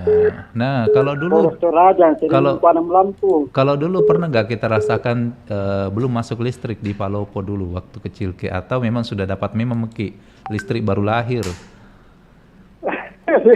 Tidak ada, saya baru ada listrik. Hah? Tidak ada, saya baru ada listrik. Oh, belum pergi lahir, belum ada memang listrik. Saya sudah ada, baru ada listrik di tempat saya. Oh, sudah lahir Nah, ada memang listrik. Iya. Oh, berarti itu listrik lebih tua umurnya daripada kita. Kalau saya lebih tua daripada listrik karena belum lahir mah belum ada listrik dulu di kampungku. Kalau ini kan kampung. Iya. Duluan saya lahir daripada listrik di kampung. Oh, gitu. Iya. Sekitar 2000. Karena saya dari 90-an kalau tidak salah. Baruan di tempat saya kan itu Poros Toraja. Oh iya, Jalan Poros Toraja. Oke. Baik, terima kasih. Lagunya apa ini? Lagunya? Lagu Ambon. Lagu Ambon judulnya? Ada spesial volleyball, ada itu olah apa? Apa? Olah kalau tidak salah itu olah. Olah apa? Olah vokal? Olahraga? Olah apa ini? Ada itu yang kalau tidak salah urus pertamanya itu dulu. Ulate. Oh iya, Ulate. Oke, ditunggu Pale. Terima kasih Adi. Ditunggu lagunya. Iya. Waalaikumsalam warahmatullahi wabarakatuh. Baik, terima kasih sahabat budaya. Sebentar kita putarkan lagunya, tapi kita ikuti dulu Fast Jam pukul 15 waktu Indonesia Tengah. Fast Jam, info Fast Jam. Tepat pukul 15 waktu Indonesia Tengah, kembali kami hadirkan info Fast Jam. Sahabat budaya, Nona Modern Women's Exhibition masih berlangsung di Makassar hingga 30 Oktober 2022. Sekitar 100 tenants dari brand UMKM, wedding organizer, dan Dekranasda baik lokal maupun nasional hadir dalam kegiatan tersebut. CEO Initial Production, Nana Mansur, mengatakan kegiatan ini merupakan upaya memperkenalkan salah satu brand fashion week lokal asal Makassar. Tujuannya untuk bersama-sama memajukan UMKM dan menjaga kebudayaan serta mendukung industri fashion Indonesia, dan beberapa kegiatan pendukung lainnya juga dilaksanakan, diantaranya Nona Female Model Search, kemudian Kids National Modeling Camp, dan juga Make Up Artist Competition hingga lomba rangkai buket.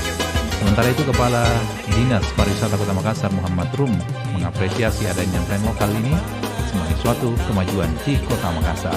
Demikian pas jam 15 waktu Indonesia Tengah.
恐れるデビルハンターは頭のネジがぶっ飛んでるやつだ。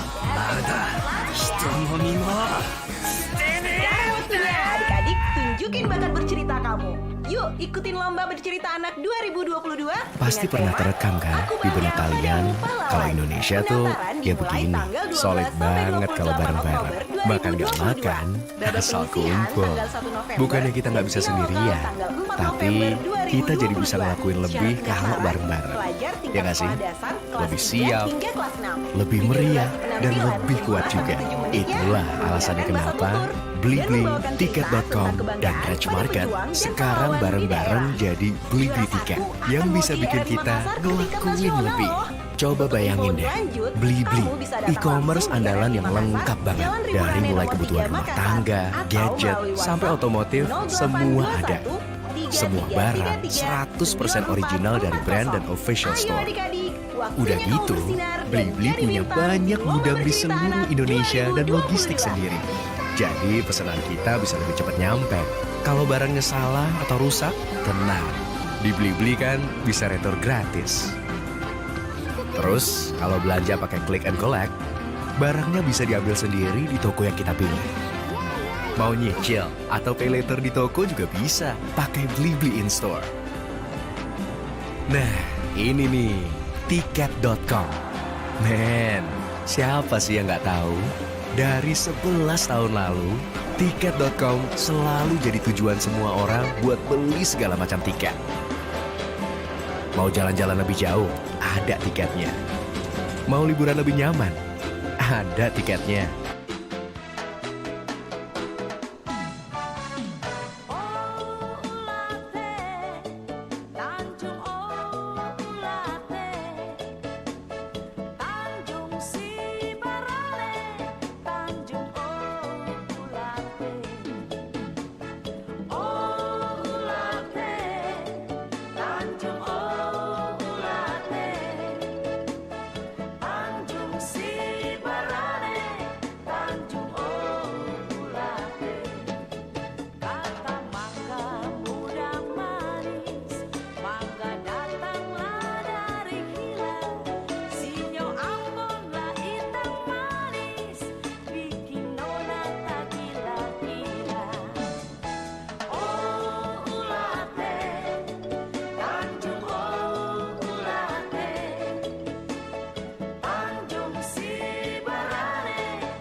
Oke Sobat Budaya, 16 menit berlalu dari jam 15 waktu Indonesia Tengah. Nampaknya masih seru kita dengarkan lagu-lagu Nusantara ini. Masih ada waktu hingga jam 16 waktu Indonesia Tengah nanti.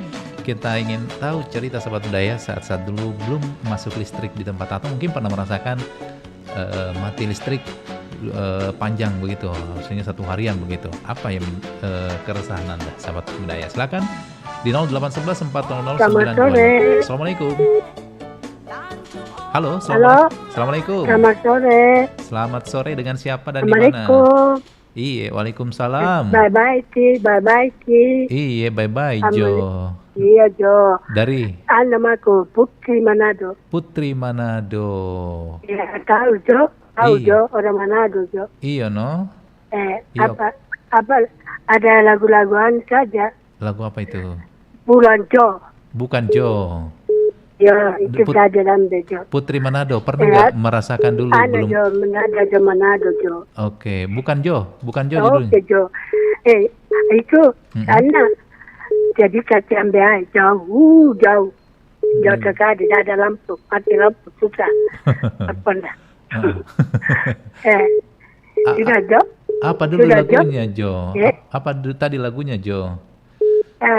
Tapi itu ambil air, kan suruh kita ambil air, mati Jo. Mati lampu, Jo. Mati lampu, Jo, judulnya? Bulan Jo, Jo. Aduh, bingung saya, mana judul lagunya nih? Lagunya itu tamana, pilih ambil air, jauh duta, jadi kan timba, angkat air 10 lembar. Jadi kan biasa. Oke. Oh, ceritanya ini dulu waktu belum ada listrik, jauh sekali pergi ambil air. Di gunung-gunung mana itu ambil air. Di atas gunung. Jadi kan bulan ambil 10 baik jadi kakak capek. Aduh, torang jangan bahasa Manado Pul. Iya. Gunung sambil air. Cina. Iya. Apa lagunya tadi? Apa lagunya? Pulang Jo. Oh, Pulang Jo. Iya. Cina panjang umur ada rezeki. Dan jumiti. Assalamualaikum warahmatullahi wabarakatuh. Waalaikumsalam warahmatullahi wabarakatuh. Putri Manado. Dia mah full pakai bahasa Manado, jadi ngana tak mengerti. Tapi kalau dulu Shirley masih ngana pengerti punya bahasa karena masih campur-campur. Nah, oke. Oke, selanjutnya di 0811 400 9250. Assalamualaikum. Waalaikumsalam. Iya, no. Dari siapa ini? Aduh, ngana so bingung sekali tadi punya bahasa itu, Pul. Aduh. Apa kabar, Jo? Sehat. No? Baik-baik, Jo. Iya. Iya, no. Oke. Dari siapa ini? Dari Putri Manado, Jo. Putri Bonejo. Kenapa pakai Jo? Iya, saya bingung tadi dia. Soalnya itu tadi apa namanya? Aduh, saya bingung pokoknya kalau dia full pakai bahasa Manado.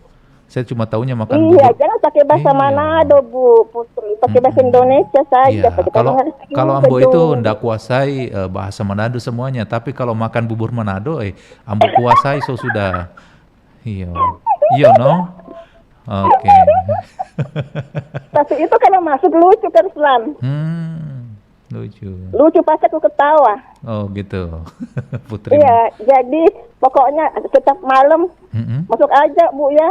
Yeah. Aku pasti telepon kalau kita masuk, soalnya lucu. Pasti jaga tawa ya. Kalau pas aku ketawa, pokoknya kalau dia masuk, aku mau masuk deh. Kalau dia nggak masuk, aku juga nggak mau masuk. Pantas selalu sih baku janjian. Oke, ternyata ngana sudah janjian. Sudah janjian dengan Putri Manado. Kapan tuh Mbak Anti tugas malam Selasa atau malam apa ya? Aku tuh nggak mau telepon, malah teleponnya sudah malam ini. Dia masuk, aku jadi ikutan telepon. Soalnya lucu kan kalau ngomong. Oh, tadi dia mau dengar pulang. Kayak nggak nyambung gitu loh ngomongnya, kalau jawabannya apa jadi tuh. Dia tadi mau dengarkan lagu. Saya kira tadi dia mau pesan donci Manado, ternyata dia pesan donci dari Minang. Pulang lah udah. Waduh, saya kira tadi Donci Manado. Tadi tuh dia bilang judulnya Pulang Jo. Oh, Aku pulang. nggak tahu dia bilang apa, Pulang Jo katanya gitu, Pulang Jo. Oh, bukan pulang udah, Pulang Jo. Pulang Jo, berarti Pulang Jo dia bilang. Cocok mita orang punya Donci Manado ternyata. Kalau Pulang udah berarti lagu dari Minang. Oke, kalau Ica, lagunya apa ini Ica kita mau dengarkan? Aku mau lagunya ini dong. Satu kadera 3 orang. Satu kadera? Perlu tahu. Satu kadera 3 orang. Waduh, banyak sekali. Nanti Robo punya kadera. Itu mah kursi yang panjang itu yang 3 tahun. Iya. Itu ceritanya. Kayak itu kursi Yang yang di di tengah atas. cowoknya. Di situ di sampingnya. Saya kira itu yang kursi ceritanya. ada kursi itu biasanya di atas mobil pick up itu yang baku tidak berhadap-hadapan orang. Itu ada biasa mobil pick up terus ada tempat kursinya di atas. Katanya mobil bombe-bombe. Oh, iya betul. Itu mah. Satu kadera 3 orang. Oke. Ica, dulu pernah nggak merasakan yang namanya tidak ada listrik atau duluangi lahir listrik daripada kita? Aku di sini sudah ada lampu, pasti sudah lahir sudah ada lampu. Oh, sudah lahir memang tidak ada listrik. Sudah ada memang lampu di sini listrik. Sudah ada memang listrik baru lahir Ki. Iya. Oh, berarti duluan Ki lahir berarti daripada listrik. Tapi kalau pas mati lampu, pas kapan tuh di sini mati lampu ya? Malam Senin sama Selasa mati lampu lagi. Aduh, kesel kayaknya. Kok orang selalu menyalakan lampu padahal listrik yang mati? Oh, iya. Tuh, biasanya kan orang kalau Sama. listrik kalau lampu kan mati berarti masih bisa nyala kompor, bisa menyala mesin air. Kalau lampunya dia mati. Kenapa kalau listrik mati, lampu yang disalahkan? Enggak tahu, kenapa kita bilang mati lampu ya? Mati listrik seharusnya, bukan mati lampu. No. Iya memang, kok kita bilang mati lampu sih? Tapi ngana salahkan lampu, lampunya tidak kenapa-kenapa. Salahkan lampu. Makanya mati listrik, mati pemutusan Ada nggak ya punya, tapi aku mau versinya yang cewek ya? Yang mana itu? Nova Sondak? Betul sekali. Nova Sondak. Oke, nanti Itu kan lagu kayak lagu-lagu kenangan itu kayak lagu-lagu La Nostra, cuman beda kata-kata aja. Oke, tunggu no. Nanti Melo-melo. nanti ngana putar ini punya Donci. Ayo, kalau pakai bahasa mana ada satu kadera 3 orang. Oke. Jadi kita dari dulu sudah merasakan listrik sejak lahir. Merasakan listrik sejak lahir. Enggak dong. Alhamdulillah. Di sini mah ada lampu terus. Berarti listrik lebih duluan lahir daripada kita. Kalau saya duluan lahir daripada listrik di kampungku. Karena saya sudah lahir belum ada listrik. Masa sih? Iya. Tahun berapa? Siapa nah kita tinggal di kota lagi. Kota Sengkang. Pas ada lampu. Listrik. Oke, Pak Lena. Terima kasih. Terima kasih Ica sudah bergabung. Ditunggu lagunya, nah. Udah ya. Oke. Ya, makasih. Assalamualaikum. Oke, Waalaikumsalam warahmatullahi wabarakatuh. Kita putarkan dulu Donci dari Manado, Pulang Jo.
Hujan tak hanya membawa genangan, tapi juga kenangan.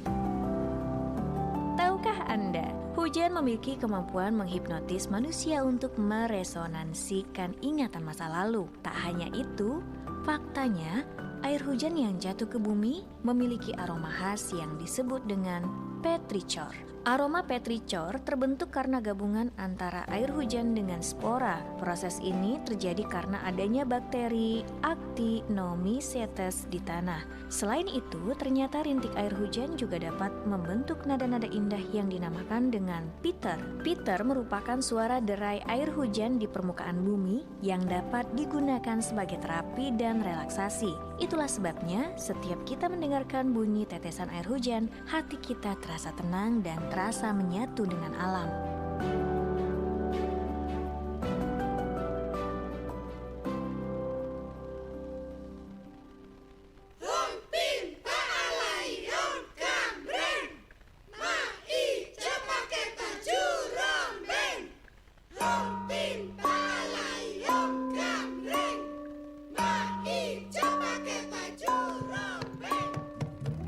Sahabat, tahukah kamu, ternyata kalimat Hompimpa Alium Gambreng punya makna yang sangat dalam. Kalimat ini berasal dari bahasa Sanskerta, mengajarkan nilai yang luar biasa pada anak-anak. Kalimat Hompimpa Alium Gambreng berarti dari Tuhan kembali ke Tuhan. Mari kita bermain. Walaupun digunakan hanya dalam permainan tradisional Indonesia, kalimat Hompimpa juga memiliki sebuah ajaran yang dapat kita terapkan. Kalimat Hompimpa Alium Gambreng ini mengajarkan kepada anak-anak bahwa hidup yang sedang dijalani ini anugerah dari Tuhan dan akan kembali pada Tuhan.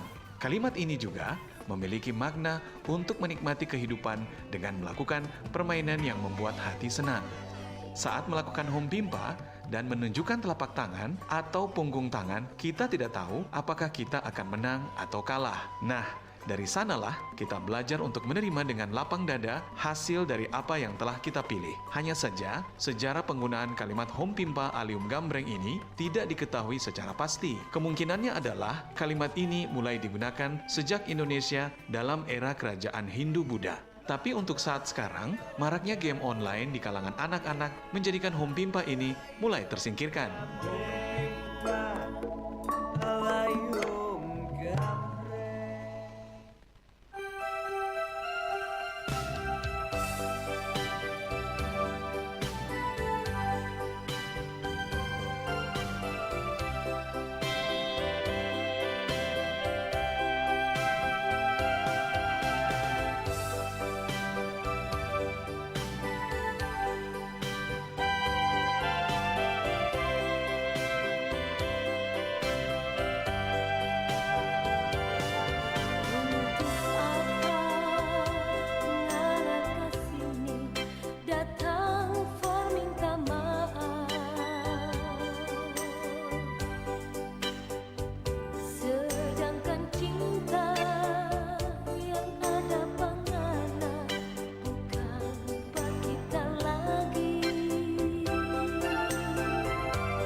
Masih bersama di 92,5 FM Pro 4 dari Makassar. Tentunya masih di acara Kelontarong lagu-lagu Nusantara.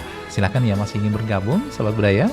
Kami masih tunggu di 0811 400 9250. Sekali lagi di 0811 400 9250. Kebersamaan kita nanti hingga di jam 16 waktu Indonesia Tengah. Kita terima lagi penelpon. Assalamualaikum. Waalaikumsalam. Kelontarong. Kelontarong. Iya, dari siapa dan di mana? Dari Bu Sudarsi di Rapokali Lorong Anda. Wih, lengkap sekali. Kalau Bu Sudarsi. Karena Rapokali luas toh, jadi ini khusus Lorong Anda. Lorong Anda. Iya. Lorong kita di mana?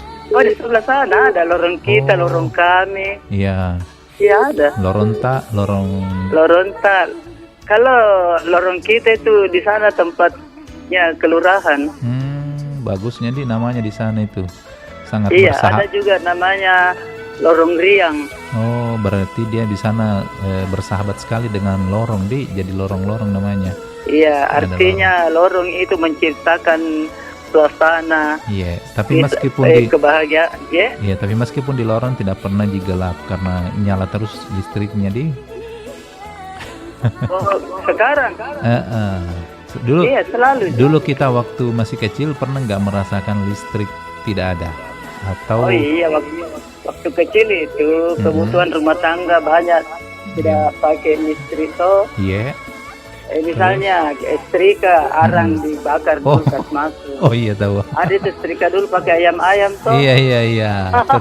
Terus apa lagi yang tidak pakai listrik zaman saat itu? Dulu kan ada Petromax. Oh, Petromax kita pakai di lampu berarti di lampu dia yang minyak tanah tuh. Ya, baru ada kos. Ada kosnya itu. Ada kosnya kalau disenggol itu kos. Saya masih kudapat itu. Saya bayangkan dulu kalau mulai mau maghrib setengah 5 lah atau mau setengah 6 lah. Sudah mulai orang rajin membakar kaos lampu. Semua di luar rumahnya semua pompa itu. Karena lama dipompa. Di luar rumahnya orang. Lama dipompa itu baru bisa menyala, di. Iya. Tapi saya dulu bapak ada dia punya begitu kayak pakai pipa apa itu ada tabungnya baru bukan model begitu tapi kayak terongkin juga tapi ada di punya kabel pipa kecil. Dulu itu dulu memang tidak ada listrik tapi orang-orang dulu tidak marah-marah jika kalau tidak menyala listrik, tidak ada bimbang listrik. Iya, karena memang juga peralatan dapur banyak tidak pakai listrik. Iya, orang-orang tertentu dipakai listrik. Kulkas. Iya. Baru ada juga lampu besar itu, lampu minyak tanah tuh. Iya. Lebar itu dia punya sumbu. Hok namanya itu. Apa namanya? Oh, yang yang bulat itu di bawah sebelum hok. Iya, ada nomor 1, ada nomor 2 besarnya toh. Baru kalau orang juga bikin kue digoceng pakai tangan gitu. Pernah pakai mixer. Tidak pakai mixer deh, kalau sekarang memang canggih semuanya serba listrik. Orang dulu itu alami semua tapi tidak banyak penyakit. Iya deh. Makan. Ada di pengharum. Masak pakai kayu bakar. Nyetrika pakai kayu bakar. Apalagi nih? Ada jadi setrika dibakar di kompor, setrika panggas toh. Iya. Tapi banyak minyak tanah. Sekarang mana minyak tanah? Iya. Iya. Oke. Lagunya apa ini kita mendengar Ibu Sudarsia? Bagian dong. Kayak kita agak bicara. Saya lagu apa nih? Lagunya Fatwa Pujangga. Iya, Fatwa Pujangga. Versinya Victor. Oke, ditunggu lagu kita. Iya, makasih Ambo. Assalamualaikum warahmatullahi wabarakatuh. Terima kasih dari Ibu Sudarsia. Di belakangnya Ibu Sudarsia di 0811 400 9250. Sekali lagi di 0811 400 9250. Halo, assalamualaikum. Kelontarong. Iya, dari siapa dan di mana? Dari Ibu Karisma. Ibu Andi Karisma. Kita lahir tahun berapa ini? Sudah duluan listrik lahir atau kita yang lahir duluan? lahir Iya. duluan. Oh, duluan jadi listrik. Yang duluan lahir. Berarti beruntunglah kita karena listrik sudah lahir, kita belum lahir. Iya. Kalau saya kodong duluan tuh nggak lahir daripada listrik. Duluan nggak lahir daripada listrik. Kayak di kampung kok dulu sudah lahir mah belum ada listrik. Iya. jadi lebih dulu nggak lahir. Ibu Andi Karisma dulu pernah nggak merasakan ketika listrik tidak ada atau pernah mati lampu? Kok lampu lagi yang saya salahkan? Kok Yang di lampu, yang di balon lampu. Banyak orang yang salahkan lampu, strong. Strongnya yang disalahkan. Lebih parah lagi kita stroke lagi yang disalahkan. Lagunya apa ini kita mau dengarkan? Jaga hati. Jaga HP. Hati. Bukan jaga hati. Kalau jaga HP juga apaan sih? Lo lagi. Ngapa nak jaga hati? Lagu apa itu? Ada. Lagu Ambon. Oh, lagu Ambon. Jaga hati. Oke. Ada juga Mbak. Iya. Jaga hati. Oh ya. Jaga hati. Oke, tunggu lagunya. Oke, Pak Le, terima kasih. Ditunggu lagu. Iya, Mbak. Saya tunggu dengan hati yang sabar. Manis alami Iya, Mbak. Lanjut tugas Ki. alami yang praktis dan nikmat. Hanya 0 kalori per saji. Ganti gula Anda dengan Tropicana Slim Stevia. Siapa tadi ini? Dari Ibu Andi Karisma. Baik, sahabat budaya, kita hadirkan dulu lagunya Victor ya, Victor Huta Barat yang tadi direquest oleh siapa namanya, Bu Sudarsia, Fatwa Pujangga.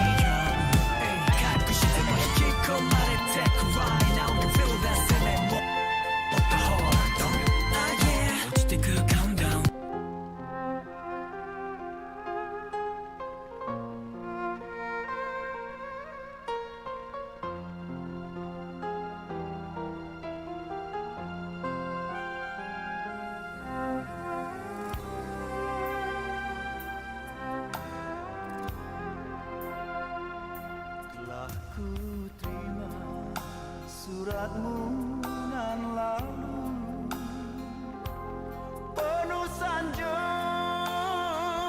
dan kata merayu, syair dan pantun tersusun indah sayang, bagaikan mada fatwa pujangga.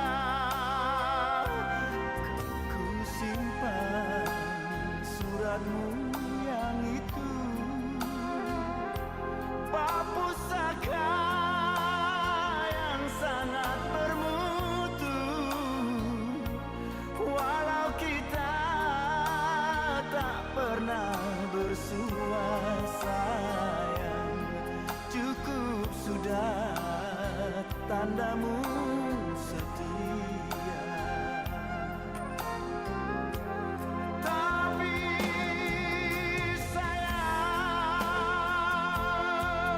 sayang, seribu kali sayang, kemanakah risau hati kan ku alamatkan. Terimalah jawabanku ini, hanyalah doa restu ilahi. Mogalah dek kau tak putus asa sayang, pasti kelak kita akan berjumpa.